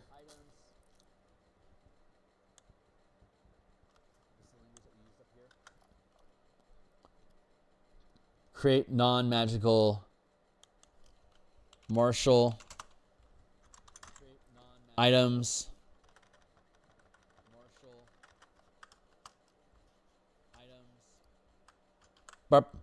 See item list below. And if you are reading along, we can go down to the bottom of the document, and here is a list of all items in the player's handbook. What facilities can create them, and what type of material you need to do it, and what level of rarity each item is based on its gold value. So this is going to be a spreadsheet that'll be put into the appendix of the book, Appendix A, gear like item list. But it'll also be a dynamic spreadsheet that'll be put into a zip file when you purchase this on the DMsGuild. It'll just be a robust spreadsheet that'll be a separate document that you can sort lists for. Maybe I'll post it. Maybe I'll post it for free. Maybe I'll make this like a posted site off of my Patreon or something that people can access online as well. So yeah, I'll probably do that. I'll probably do that. That makes sense. But yeah, I want to provide a dynamic spreadsheet in the zip file so that you can be offline and still make use of it if you have the resource available to you. So you can rearrange things by the alphabetical listing of the gear, by rarity, by the materials that you need. So we'll have plant, animal, and minerals separately, and they'll like have check marks each one of those. And then we'll have the types of facilities that can create the things. So we'll be able to toggle the armory, and it'll go through the list of here's all the stuff that you can make with an armory. And then it'll have the list of items, its rarity, and the materials that you need. So that when you go back up here and you look at your armory, I can issue a unique order to craft stuff, and then I can bounce down to the appendix. What stuff would that be? But more handily, actually use the spreadsheet to be able to click, click, click, and get the list of stuff that you want for the rank that you're at. So you can quick list, like what kind of stuff can I build right now? So that's the intent, and that's what we'll be including in the spread in the document when it's done as a zip file expansion, that dynamic sheet, so that you can read the whole thing for free if you want, but if you actually purchase it, you get that actual perk in addition to actually supporting me. I give you the information for free because you should see the information. Getting eyes on your stuff is, for an independent creator, the most difficult part is just having people look at your stuff. So the less barriers, like Mike Shea, the Lazy DM, talks about this all the time on Kickstarter projects. You don't want to have any barriers between people looking at your Kickstarter page and looking at the actual Kickstarter playtest or like alpha document. Creating barriers or like paywalls that prevent people from getting access to that is enshittifying your product. Being generous with what you have, trusting that if you create good work on the back end, you will be rewarded, is a legitimate business model that works. I see it work. I sell stuff every day. I literally make money on the DMsGuild every day. So I can see that me being generous and giving stuff away doesn't stifle the ability for people to want to encourage me to make more stuff. So thank you for joining my TED Talk. So unique craft equals create non-magical martial items, and power equals create magical, what is it, magic items? Is that how we're calling it?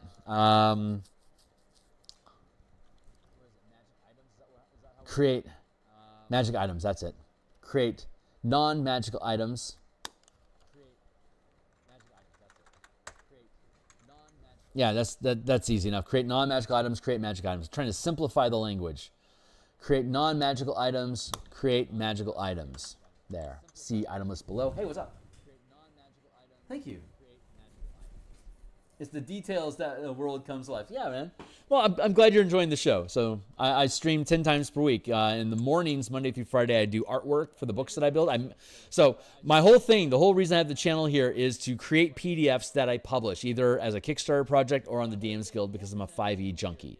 So the idea is from ideation to publication, walking you through the process of, right now, ideation. We're building the mechanics for a book.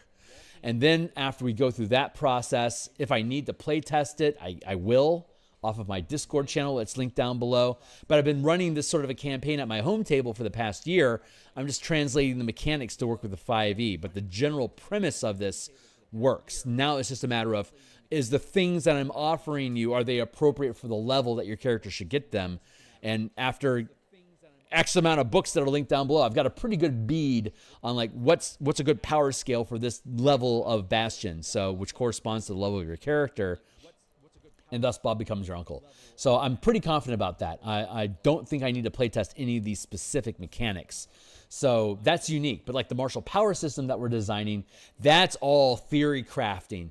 So I'm on my third playtest campaign right now, running martial powers to make sure that magic system works for martial characters. That's a huge project that requires a fuck ton of playtesting. So did the Spelljammer project that we published, that's listed down below. That required a lot of playtesting as well, which was hella fun to do, but was necessary even if it was fun. So the next step in this, after we get this document done, we can then pipe it off to our editor to then feed it back to us. No stupid, say it this way. And once they convince me how I'm supposed to say all this stuff and I get the document back, then I do the layout. I don't do a lot of layouts on screen. I'll do some layouts on screen so you guys get a flavor for it. But for the most part, it's pretty boring listening to me say the same word over and over again, as opposed to this is me describing the same words over and over again. Subtle difference. But once the layouts are done, then we do the artwork. So in the mornings, Monday through Friday, I do artwork for books that are laid out. So the Eberron adventure that I'm creating is the next project that'll be finished. Its layouts are mostly done, but so I'm already doing the artwork for the pages that are done. And once the artwork is done, then I publish it on DMsGuild, and whatever book is next, probably this, will rack forward and become the project that I start doing artwork for while we're building out the rest of the layouts off screen. So I roll through books, and as they roll off into publication, I pull the next book that's forward, and I've got about 4 different books that are going on right now at different stages of production, so that I can always just move something forward in the rack to keep pushing everything on my workbench forward. And when a space at the back end of the workbench opens up, I drop the next project and start playing with it like at lunchtime.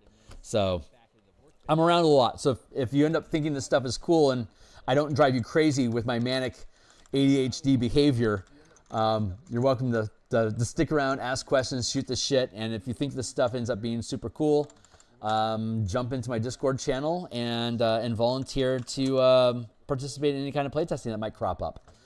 So let's see, trade, acquire non-magical stuff. Let's see, acquire, okay. How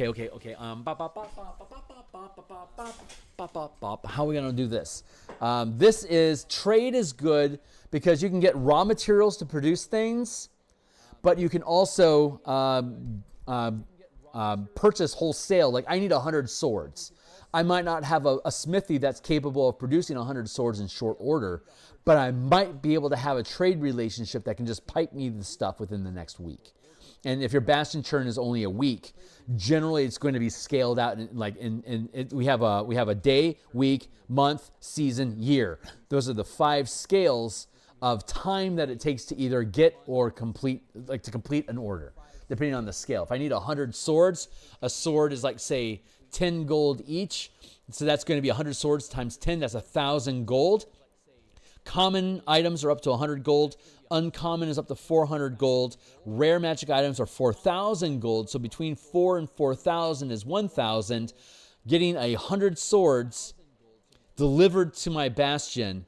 Third rank task, week, month. It could take an entire season for me to get all those things organized. I might be able to shortcut that. I need to figure out, what I haven't figured out was trade routes. So once we figure out the timeline for trade routes based on dollar values, we'll be able to just integrate that in, and that'll be easy. But we haven't sussed that out yet, so we're going to need to do that.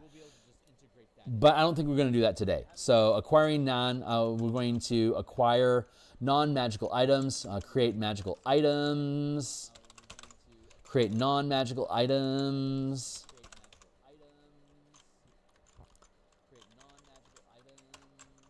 Which can be armor, weapon, shield, and siege machines. Because there's an armory, specifically an armory, like a merchant guild might be able to trade for literally anything. But the armory specifically can fetch me non-magical items. So once I have an armory in my facility, I can always either create or get weaponry or armaments. Yeah. And that resolves the armory. That was super fast and easy. This is going so much better than the other way we were doing. If you want to see torture, check out the last episodes.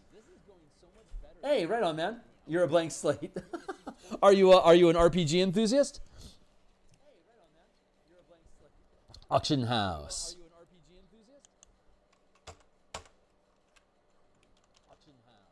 General order. Maintain and trade. And unique orders.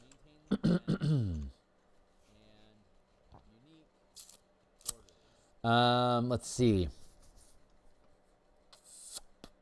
Do I want a unique order for every type of order that can be, for every general order that it has?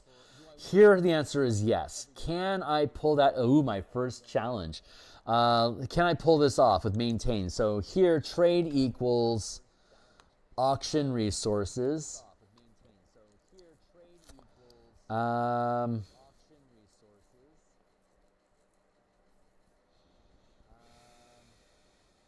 Auction house, maintain. Maintaining is for lifestyle generally. Auction resources, result, lose resource, 0 gold. Okay, so trade equals, you can auction resources from your bastion to earn gold equal to the rank of facility determined by the DC rolled. The amount you earn cannot exceed the current value of your bastion's rank. No, we can do this differently. Trade, you can auction resources from your bastion to earn gold.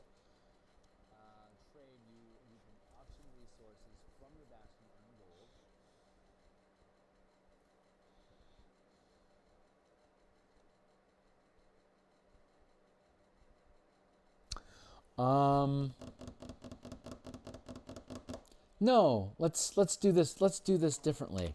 Let's do it this way. We're going to make this a maintain order. Maintain equals, you can auction resources from your bastion. You can auction, I'll catch up in a sec. You can auction a bastion point to earn gold.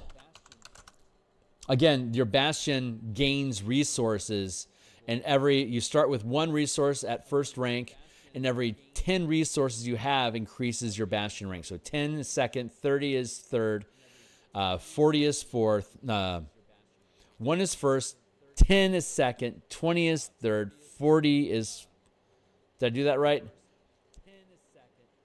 1 is first, 10 is second, 20 is third,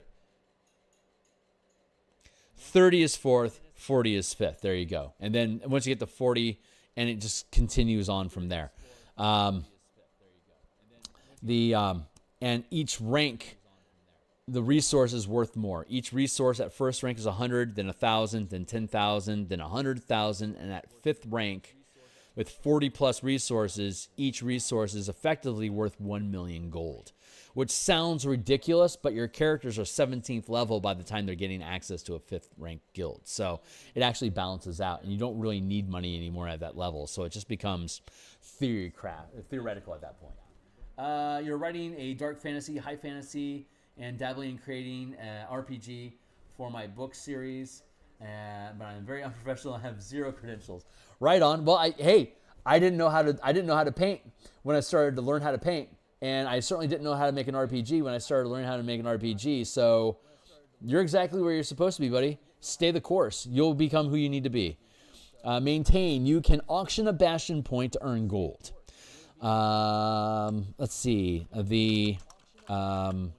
The results of the bastion test determines the percent value of the percent value in gold. Determines the percent of gold value earned through the auction. Larger, higher rank resources, higher rank bastions take longer to complete an auction.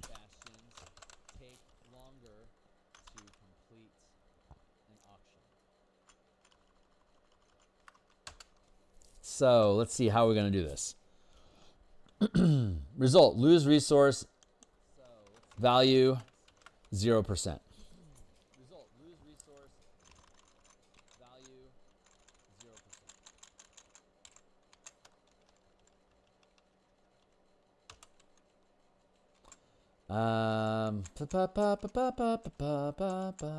Let's go with DC equals resort. Lose resource. This will be.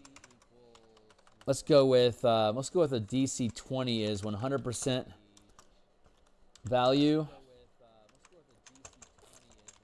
And then here let's go 125% value. And here let's go 150% value.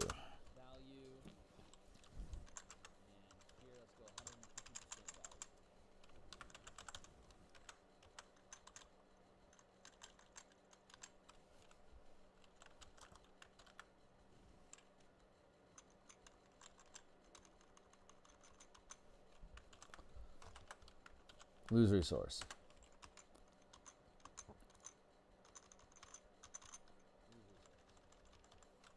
%, 50%.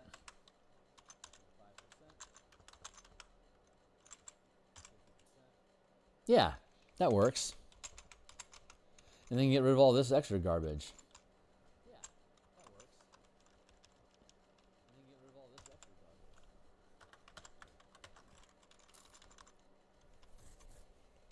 And here, in addition, you create a complication, a maintain order complication. There, that settles that. And then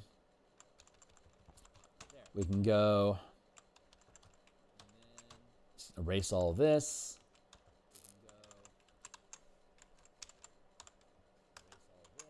And then here we'll go Bastion, we'll go rank and duration.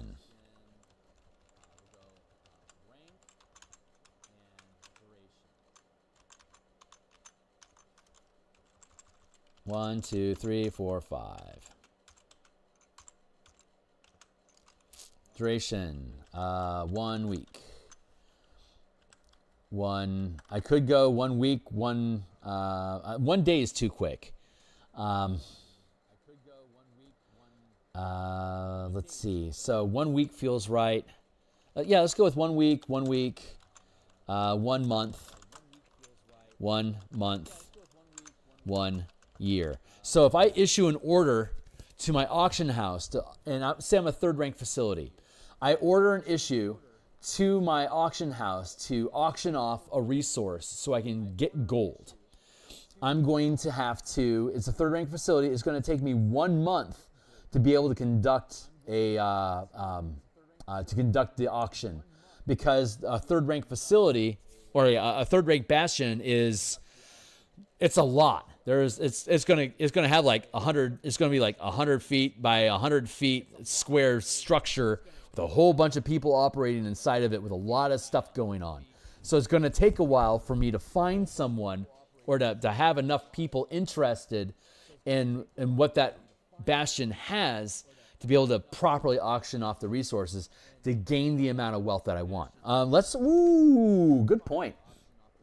And now let's put 2 asterisks over here. Asterisks. The basilisk has been blinded by the bird. Let's go with 2 points equals decreasing the tier of duration reduces the total value by 1/10.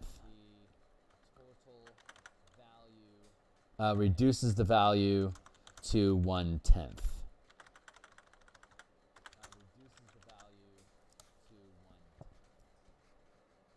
And so that means, so let's put in here, rank value.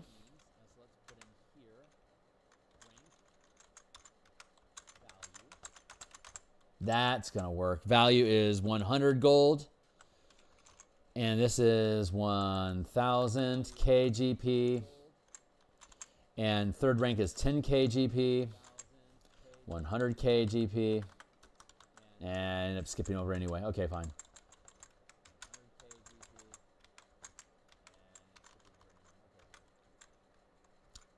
One week, 1 month, 1 season, not year. Season.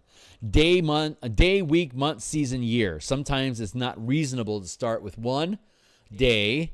Sometimes it's not reasonable to end with 1 year. So, but we can, and this is 1 mil GP.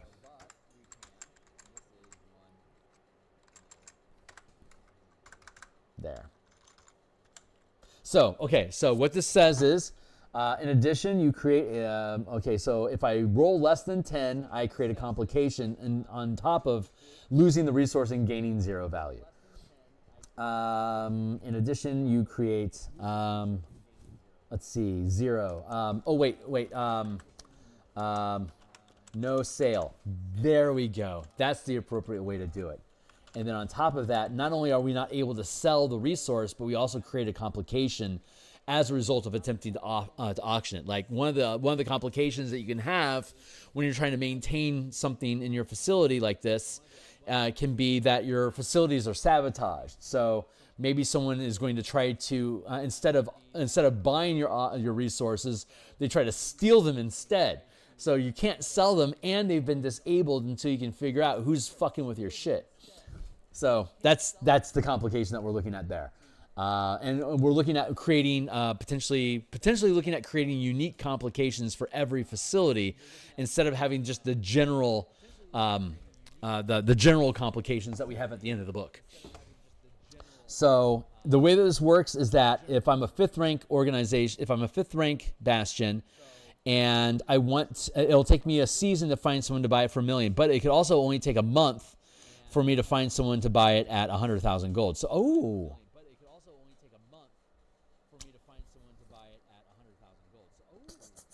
yeah, that makes sense. So if I'm going to get the full 1 million gold piece value, it's going to be, I have to be 5th rank to have my resource be worth 1 million gold, and it'll take me 1 season to auction it off. But if I want to degrade the quality of the bastion point to be only a 4th rank 100,000, I can sell that at 1 month. So basically, it's the value that's setting the scale for how quickly I can sell it. And then the rank is stating the value, minimum rank. There we go. That's the way to do it.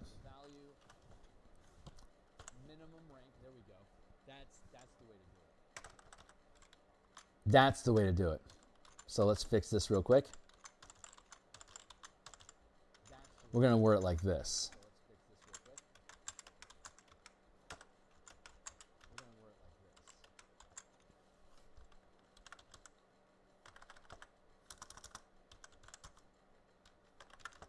There, the minimum rank to be able to support that sort of funding. 1, 2, 3, 4, 5. And that jives with the table. Bam! That is resolved. And now we've taken care of the unique order of maintain. And now the next order that we want to create.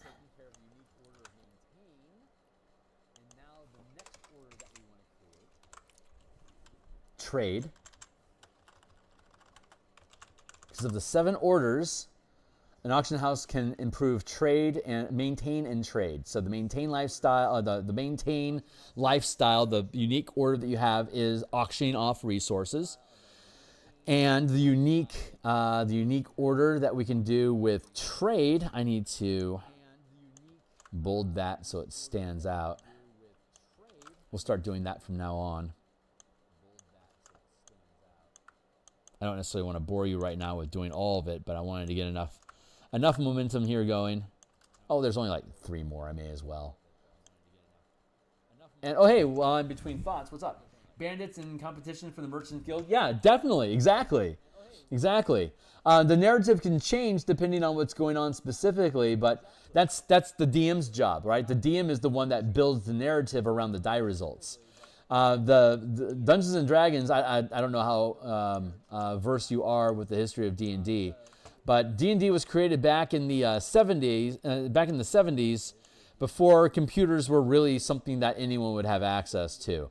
So back then, we were the analog solution to random generating machines. So if this was a computer game, all these tables and options would just be an RNG.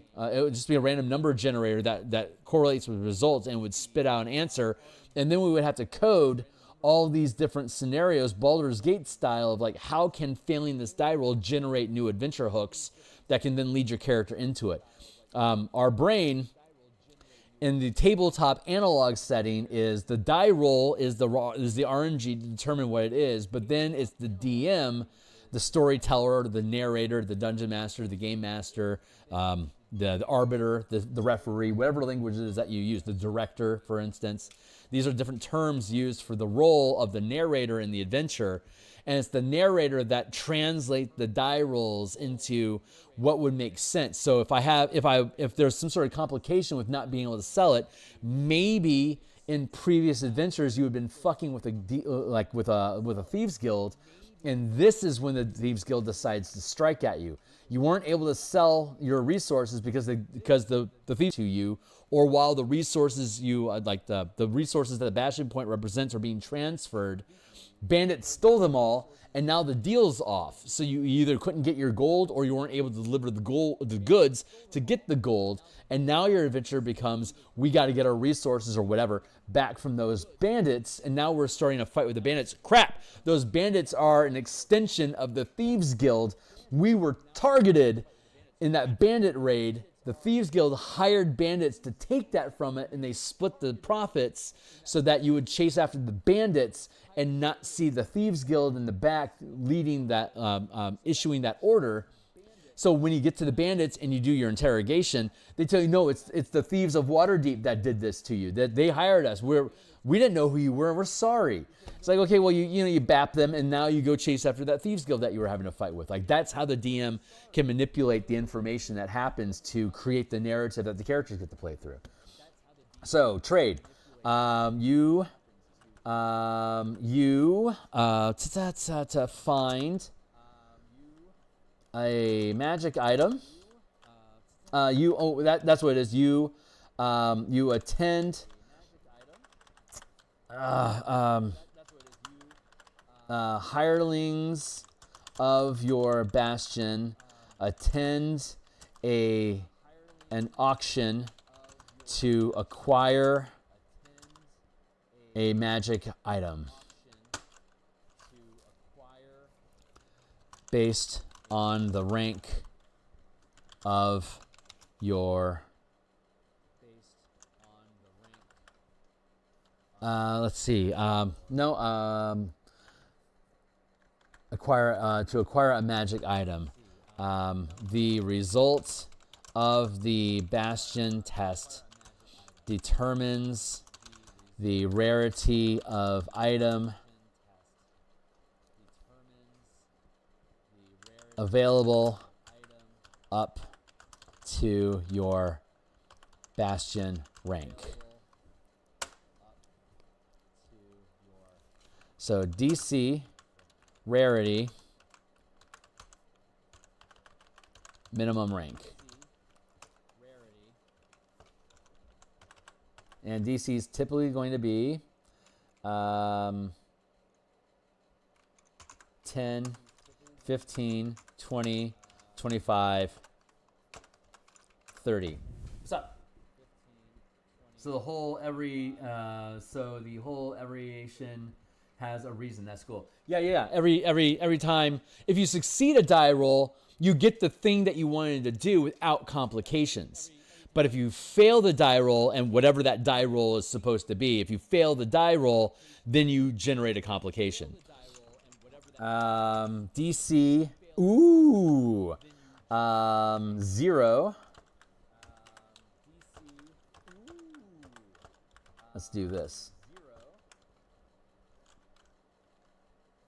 Rarity.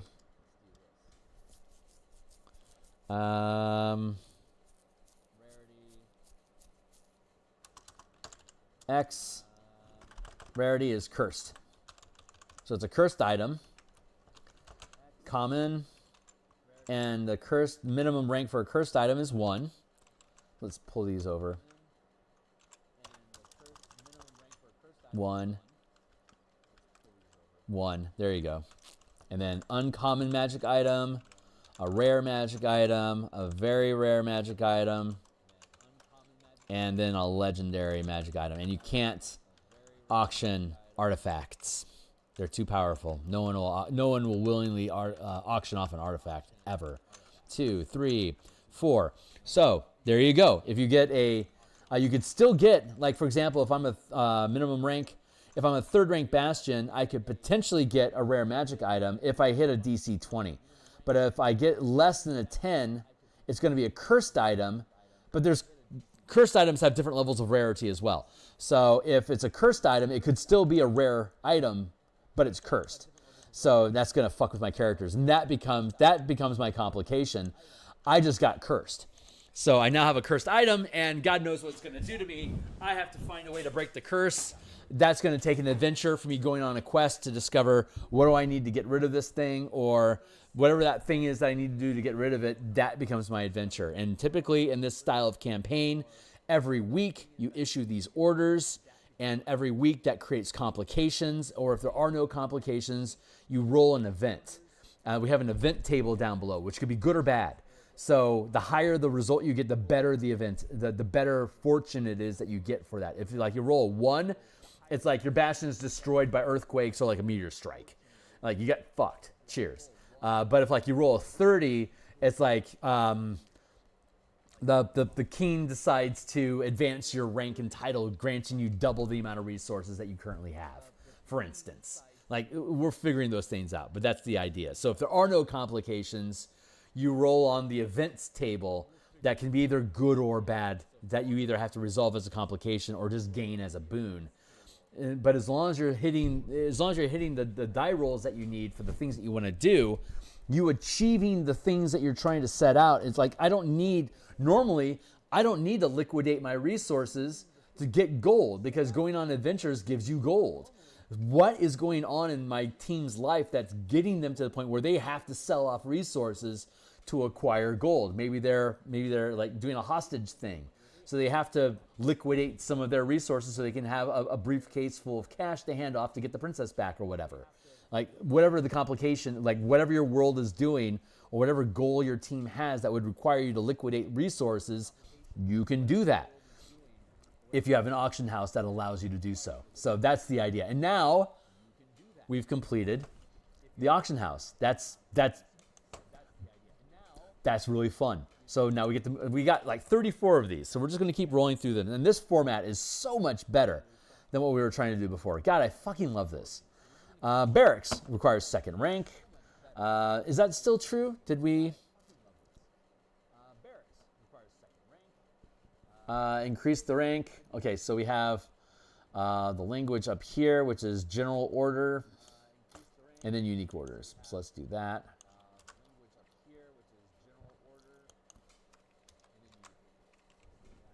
Maintain and recruit.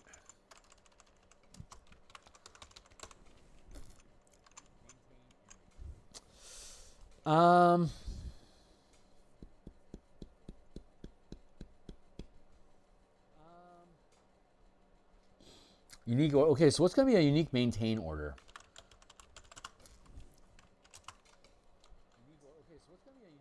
Maintain equals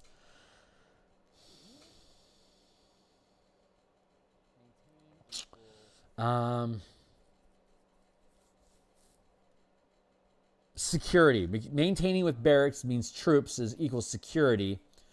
So if we are issuing an order for our troops to maintain the facility, to maintain the bastion, maintain equals. I feel like security, maybe. I'm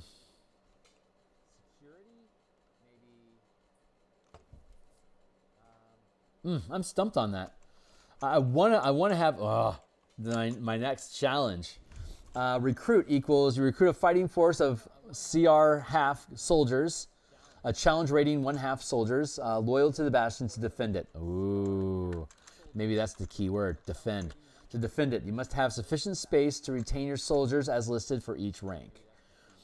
You recruit a fighting force of CR soldiers loyal to the bastion to defend it. It doesn't require any die roll to do this, so it's pretty easy. So let's drop this in here. Maintain equals you recruit a fighting force, CR. You must have sufficient space to retain your soldiers as listed for each rank. Rank 1.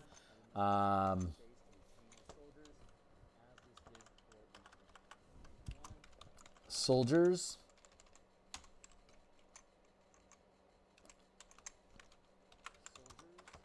Max soldiers. And then facility size.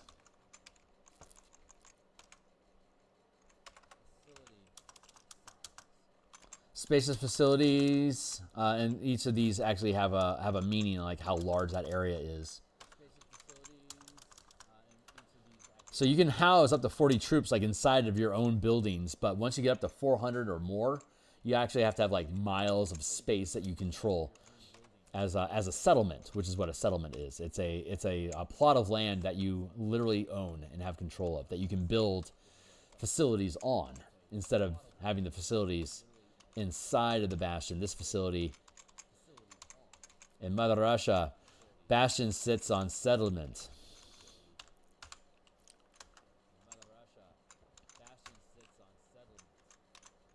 And then I can get rid of the unique perk because that doesn't exist anymore, because we have unique orders. Recruit. What is a unique order that I can create for the barracks? I feel like a security detail.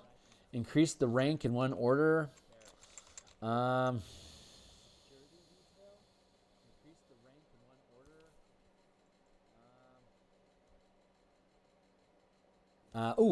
That's it. Titan security. And if I issue the order to Titan security, equals this is going to be, let's see.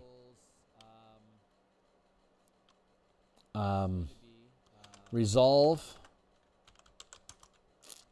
one complication.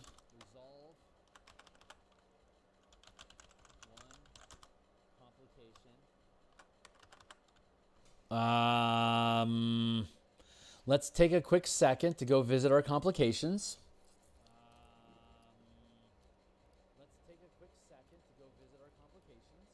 Here's our maintain complications. Lifestyle and security for your bastion. So if I fail a maintain die roll and thus create a complication, what happens generally? So there's 7 types of orders. There's crafting, empowering, harvesting, maintaining, recruiting, research, and trade. And I don't know what my plot hooks for research for a maintain problem is, but so far, if I have a complication as a result of a maintain order failing, I roll a d6, which determines what type of order is related to the complication. So if I rolled a 1, the order is related to crafting, which is bastion facilities are damaged or sabotaged by monsters, weather, or rivals. If I use a craft order, like I'd spend an order on the craft order to repair the bastion facilities. If I spend an order, if instead I want to make an adventure out of it, the plot hook is to investigate the sources to end further disruption. If instead it's an empowerment issue, then an unnatural streak of bad luck caused by curses or blight magic. So the empowerment order that would resolve that task would be to remove the curse or heal the blight. And the plot hook, if I don't want to spend an order doing so, instead the adventure becomes investigating the source of the curse or the blight. So if I'm going to have a barracks with soldiers that are helping me resolve that's a maintain-based perk or a unique order, when I issue these, like if say let's say the maintain order was a DC 20 and I failed the order, if it's a crafting complication, I now have to make a craft check and hit the DC 20. And if I fail that, I haven't resolved the complication and I've wasted an additional order. So that becomes more difficult. So let's keep going down the list. Harvest. Your bastion's inventory is robbed of sundries and other materials. So the harvest order is to gather additional materials from friendly settlements, or the plot hook becomes to investigate the cause of the robberies. Because like if I'm having a problem with maintaining my lifestyle and security in my bastion, that's what the complication is. So if the problem is that my inventory is robbed, then the solution is to harvest, which is to gather materials. So the solution is I gather additional materials from some friendly settlements to resolve the robbed sundries. Or I find who robbed my shit and get it back. So far this is working out with the idea that I have. Hirelings of your bastion are being kidnapped for ransom. So the recruit order is to simply hire hostage negotiators to recover the hirelings. And if I hit the die roll that I needed, then they are successful without my characters being involved, because my characters might be doing something else. I could make this in my adventure to rescue the hirelings, but if I'm already dealing with something else, then I might not have the characters to go do this. I have to relegate it to my bastion to try to resolve by issuing an order to hire negotiators to do so. So this is working out. Trade. Your bastion market value declines due to rival meddling. I can order to expand into new markets by issuing a trade order to compensate for the loss of market value, or I can go fuck with my rivals and shut them down. Either one of these, if this is successful, the issue is resolved and things go back to normal. If instead I make an adventure out of it, after I finish the adventure, then the complication resolves and things go back to normal. The only thing I'm missing right now is research. Research is discovering stuff or like hidden information. So there's so much stuff in here revolving around discovering information. So the lifestyle and security of my bastion, that's the general nature. So how can I use the framework of research to reflect a complication when I'm trying to maintain a lifestyle and security? Research equals, let's see, kidnapped, robbed, cursed, damaged, and market value declines. Research would be, God, I had it. Hold on.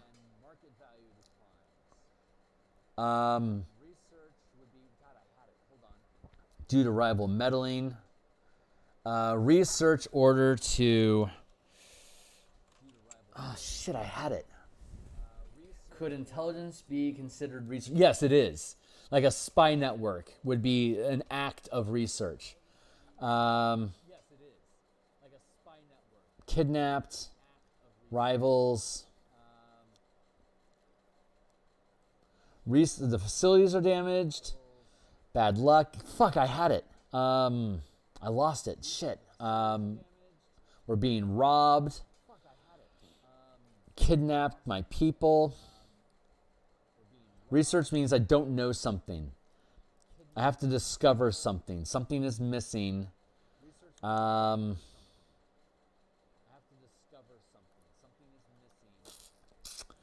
value declines due to... Oh, that's what it is. Okay, I can just shift the narrative here. Your bastions, your bastions services.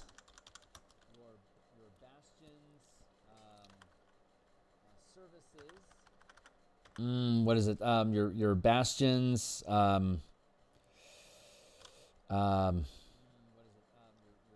Goods and services are undercut by competition.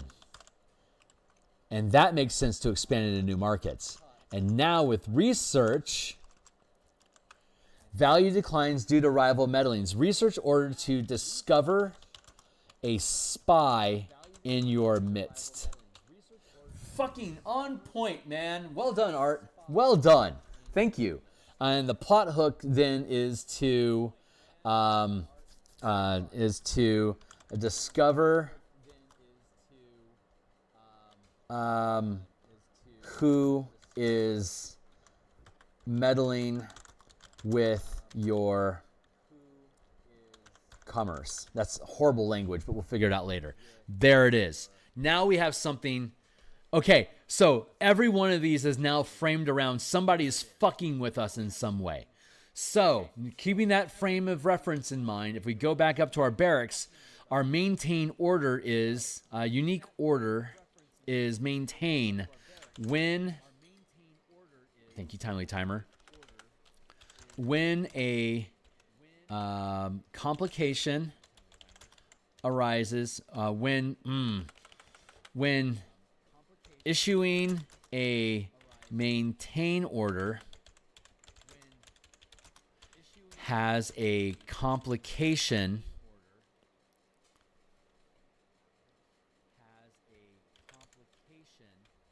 gain advantage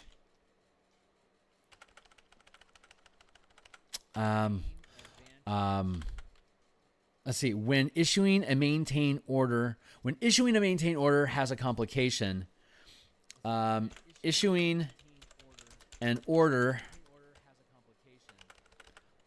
any order, okay, that's it. Any order issued to resolve it is rolled with advantage. There you go. That is our maintain fucking choice. Okay, so as we demonstrated down here, if we have a complication as a result of maintaining, it's because somebody is screwing with us. So if we allocate, like in this instance, if we rolled crafting, we then have to make a craft order to repair the Bastion facilities. And if I have the barracks, my unique order then is when issuing a maintain order, if that's what it should be, if issuing a maintain order has a complication, any order issued to resolve, resolving it with an resolving it by issuing another order is rolled with advantage. I think that's probably the most accurate language right now. But this is why I hire an editor. Somebody, I normally hire really smart, mechanically minded people that have created books that are related to the content that I like, that I admire. And I have a pretty long list. So there's a lot of people that are really good at building different type of mechanical systems that work on the DMs Guild. So like Adam Hancock, for example, is my #1 contender when it would come to editing this book, if he's available and he's willing to work with me at the time. My second choice would be Eric Kalchuk, who already does Bastion work and helped me develop the command system that this is all built off in the first place. So I'm interested in working with him again. So, but Adam is a mithril tier content producer. I think he actually has adamantine for an orc and an elf make a baby. I think that wet adamantine. So like he is a top tier content producer in the 5e content production team, and he was my editor for the Spelljammer book. So if he's available to work with me and the money makes sense between the both, if we can come to an agreement, then I would love to have him edit this. But if I can't, then Eric Kalchuk would be my second choice because I've already worked with him before and he does editing now. So that would be a good choice. So that's what we'll do. But this is a good solution. So we've now introduced a means we can start leaning on these ideas. So like in the future, I could use as a unique action when I need to, like in trade down below, I could have as one of my unique orders is that if I have a trade complication, I could like use like say my guild house. Like guild house would probably be like a recruiting issue. Like if I have a recruiting issue and I have the guild house, if I issue my order through my guild to resolve the complication, I will roll with advantage. Like that's how that becomes a universal mechanic that I can use in different order complications. I fucking love that. But again, if you have multiple complications, you can only send characters to resolve it one at a time. If you wanted to, you could have multiple teams, and then you just like have like one team deal with this, and when we resolve that adventure, then we'll switch gears and work on this other adventure, and when both of those are resolved, then we update our Bastion. Or you could have a West March style campaign where there's multiple teams of players that are operating out of the same Bastion, and when complications arise, you just post on the bulletin board, here's the complications that exist, and this is the number of teams that we need to resolve them, and then your roster of DMs choose one of the tasks to become the adventure that they're going to DM, and then the players choose which tasks and DM they want to play with. And then that means you can have 3 teams with 3 DMs operating at the same time to resolve all the complications. And when that's done, we advance the Bastion and we look at our next set of complications. So we can always have multiple teams rolling, or we can just have one DM with one team choose one complication to resolve as an adventure, and then the rest of the complications have to be resolved by the Bastion NPC hirelings with a die roll. Otherwise, the complication doesn't get resolved and it's on hold, and you don't get that order back to issue a new order until that order is resolved, whether it has a complication or not. So there we go. It's I've got 20 minutes left until it's going to be 9 o'clock here in Seattle. So I'm going to stick around for the next 20 minutes. And God, this is just such a much better style of a much better system, just period. So I am stoked. The formatting here sucks ass, but whatever. Yeah, this is fucking great. So here's our next facility. It's the demiplane. So let's grab our language. God, I am just, don't mind me. This was like to be honest with you, I stopped working on this for a week because I didn't know how to handle it. But something, a bee got in my bonnet. It says, you need to work on this tonight. I was going to work on dragon races, but or dragon raider pursuits, but this insisted that I work on it tonight. And God bless, I'm glad I listened to my muse again, because she's just absolutely on point with me. This is such a fucking inspiration. I think this is what I'm going to work on this Saturday. I wasn't sure what I was going to work on Saturday brunch, I do work like this on Thursday nights and Saturday mornings.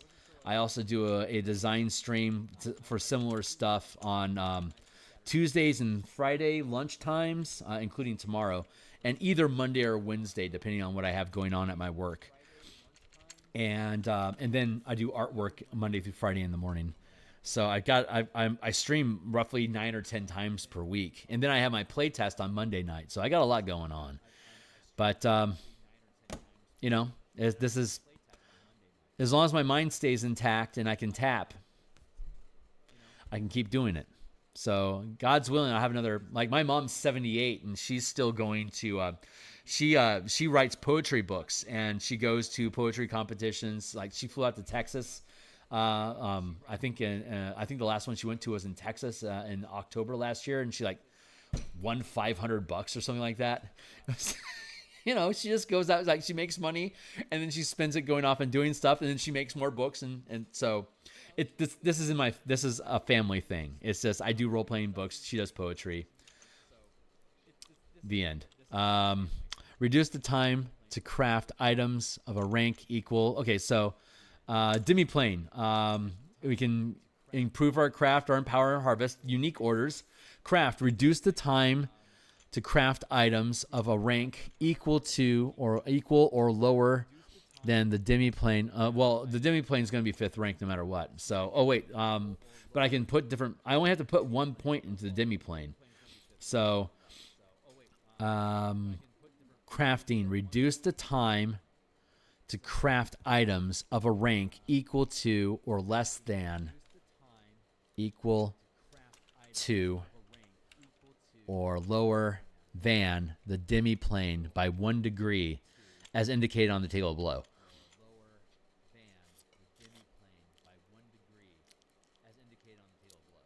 No, that doesn't make sense. Reduce the time to craft items.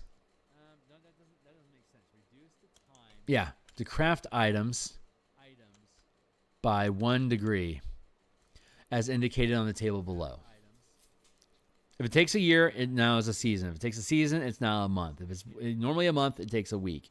If it's a week, it becomes a day. If it would normally take a day, it only takes 8 hours, and I can do it up to 3 times per day.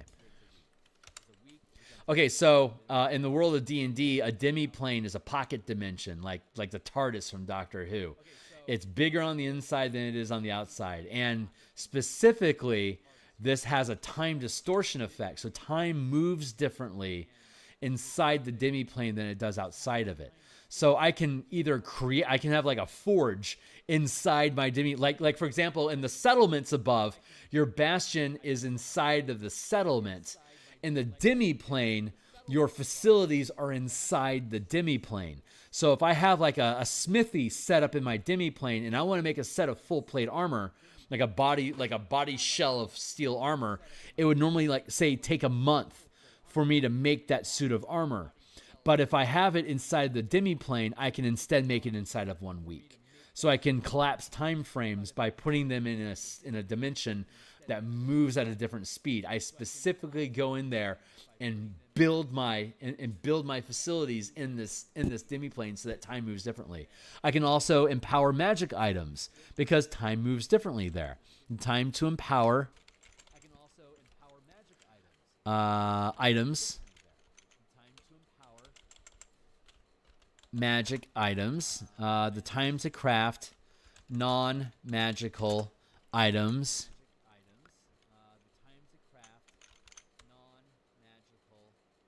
By 1 degree, as indicated on the table below.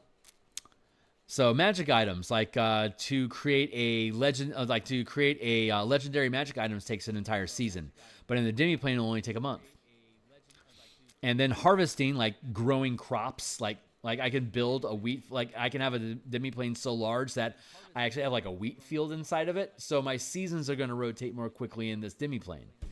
Hey, what's up? Yeah. Let's see. You know, I'm sorry. I just lied to you. I have no idea what that means. I just nodded and smiled like it meant something. I honestly don't know what the hell that meant. Reduce the time to harvest animal and plant materials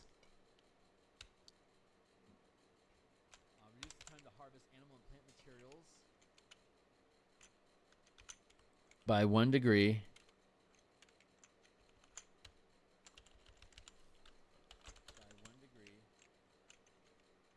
as listed on the table below. Yeah, listed. I have no idea why I pretended I knew what you meant. I could have just said, I don't know what you mean. That's silly. I'm glad I owned that. Maybe you'll tell me. Who knows? There you go. So that's our facilities. And now that is suddenly incredibly simple. It's incredibly fucking simple. There you go.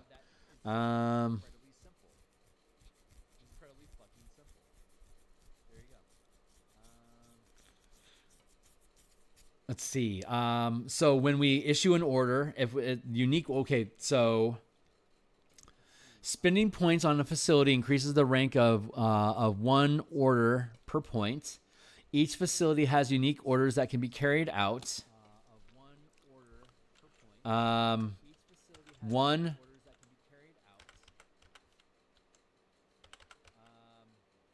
Let's see. When a Bastion point is spent. How do I want to word this? The way I want to word this is like I have to put a point of crafting into the arcane study to gain this benefit. I have to put a point into no, because we were saying earlier we don't want to do that, but now I'm looking at.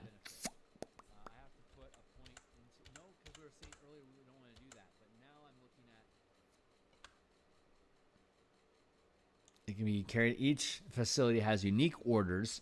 In the demi-plane, I feel like I need to have crafting invested here.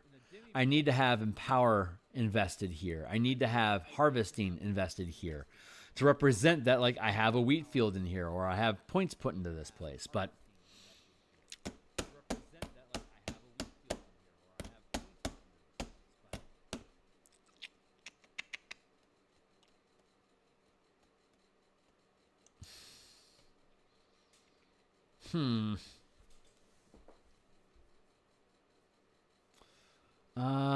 how do I want to monkey with that?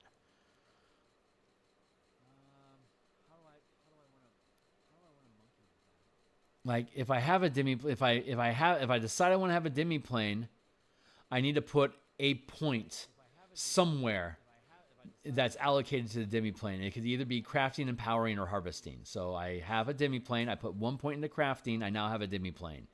These are the things that the demi plane can do. These are the things that auction house can do. Oh, that's it. Unique orders. Gained.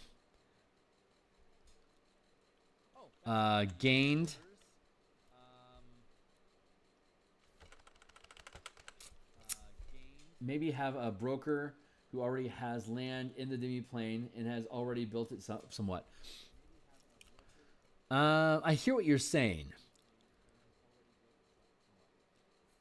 Right now, I'm trying to futz around with allocating points, so I'm shifting gears to be able to answer that question properly. So, there it is. Spending points on a facility increases the rank of 1 order per point. Each order has unique options.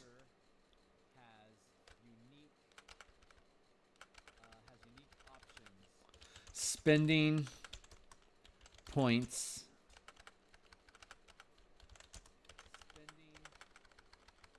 How do I order this? Spending points on a facility increases the rank of 1 order.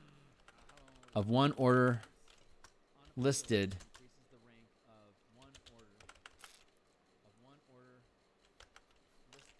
Let's see.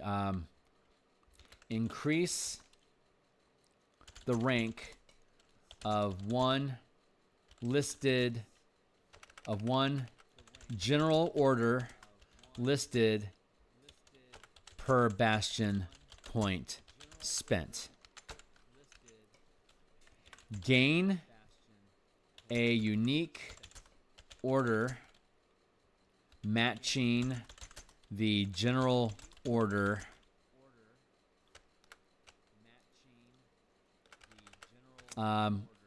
okay. Let's see.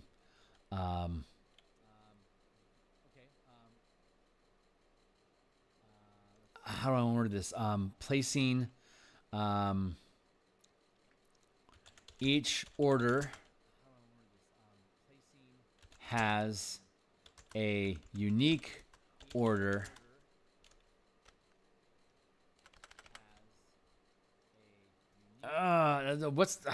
okay, stop trying to think about the code of how 5e works and just try to say it in plain English.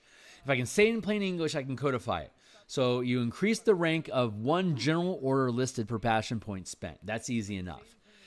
So the way that I want to word it is that, so for each order, for each general order that's increased, you get access to the corresponding unique order, corresponding unique order.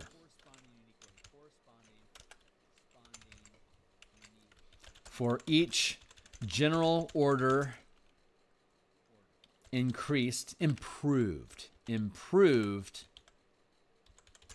this way, gain for each general order improved this way, the Bastion gains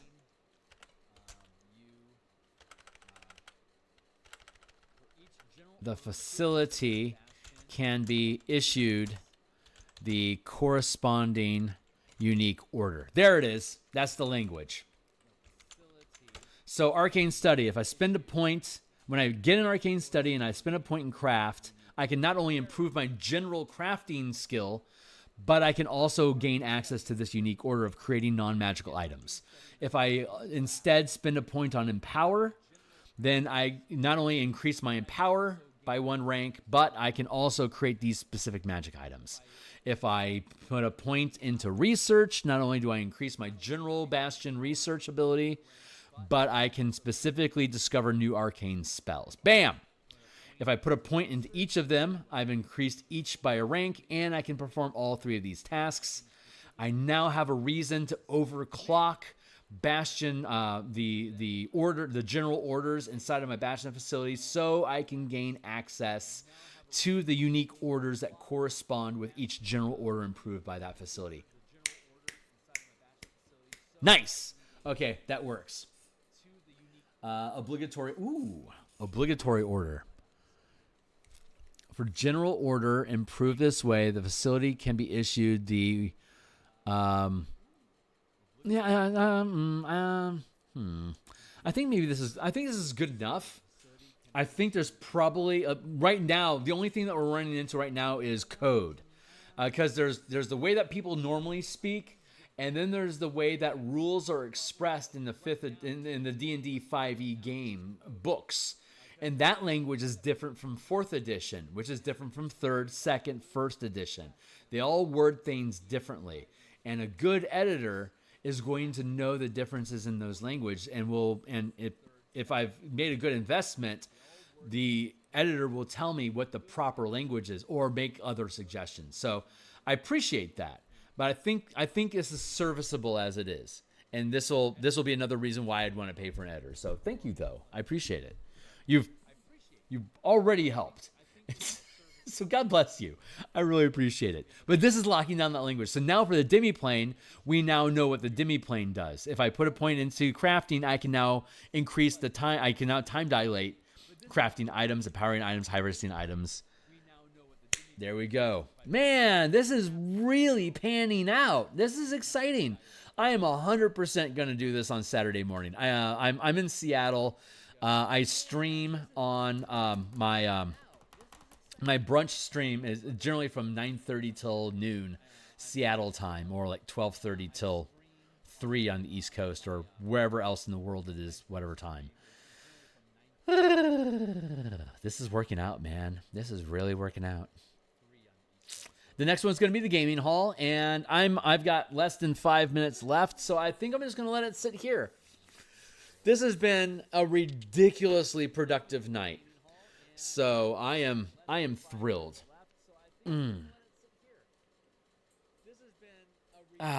Yep. So I'm gonna put a big tag here. Continue here. Rip, and this is so simple. This is just this is simple. Everything is just, this is so simple in comparison to what we were attempting to do. Look, just fuck. This is so simple. I am so excited. This is me geeking out because what I want to do ends up being better or easier than I thought it was going to be. This has been, as Frank Sinatra would say, this is a very good year. Dude, thanks a lot, man. Yeah, swing by any time. It's great having you around. Thank you. And thanks a lot, man. Yeah, swing by any time. The hero's art. And let's go up to the top of the document. Credits and appreciation too.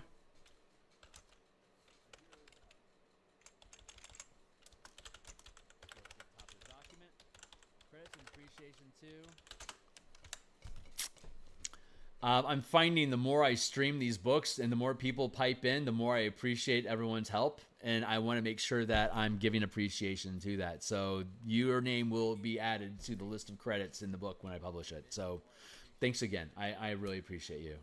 Hopefully in the future, when I start doing Kickstarter projects like this, all of my supporters on the Kickstarter will show up and give me their 2 cents because they're purchasing the fucking thing when it's done. So I'm hoping I evolve into that. We'll see if that's what life leads me to or not. But this is the type of appreciation that I want to give. So thanks again. I really appreciate it. And now it's officially on paper. So hey, what's up? No, you know what? Hey, if you keep showing up and fuck around with me, you're gonna earn it. So I mean, yeah, dude. If you want credits, you don't have any credits. You officially have a fucking credit now, and I will vouch for you. So cheers. No problem, man. No problem. Dude, I'm out of here. I'm out for the day. I'm going to be back tomorrow morning at probably around 6:30 a.m. Seattle time. And we're going to do some more undead artwork for the Eberron adventure that I'm writing. So I'll see you guys on the other side. Cheers.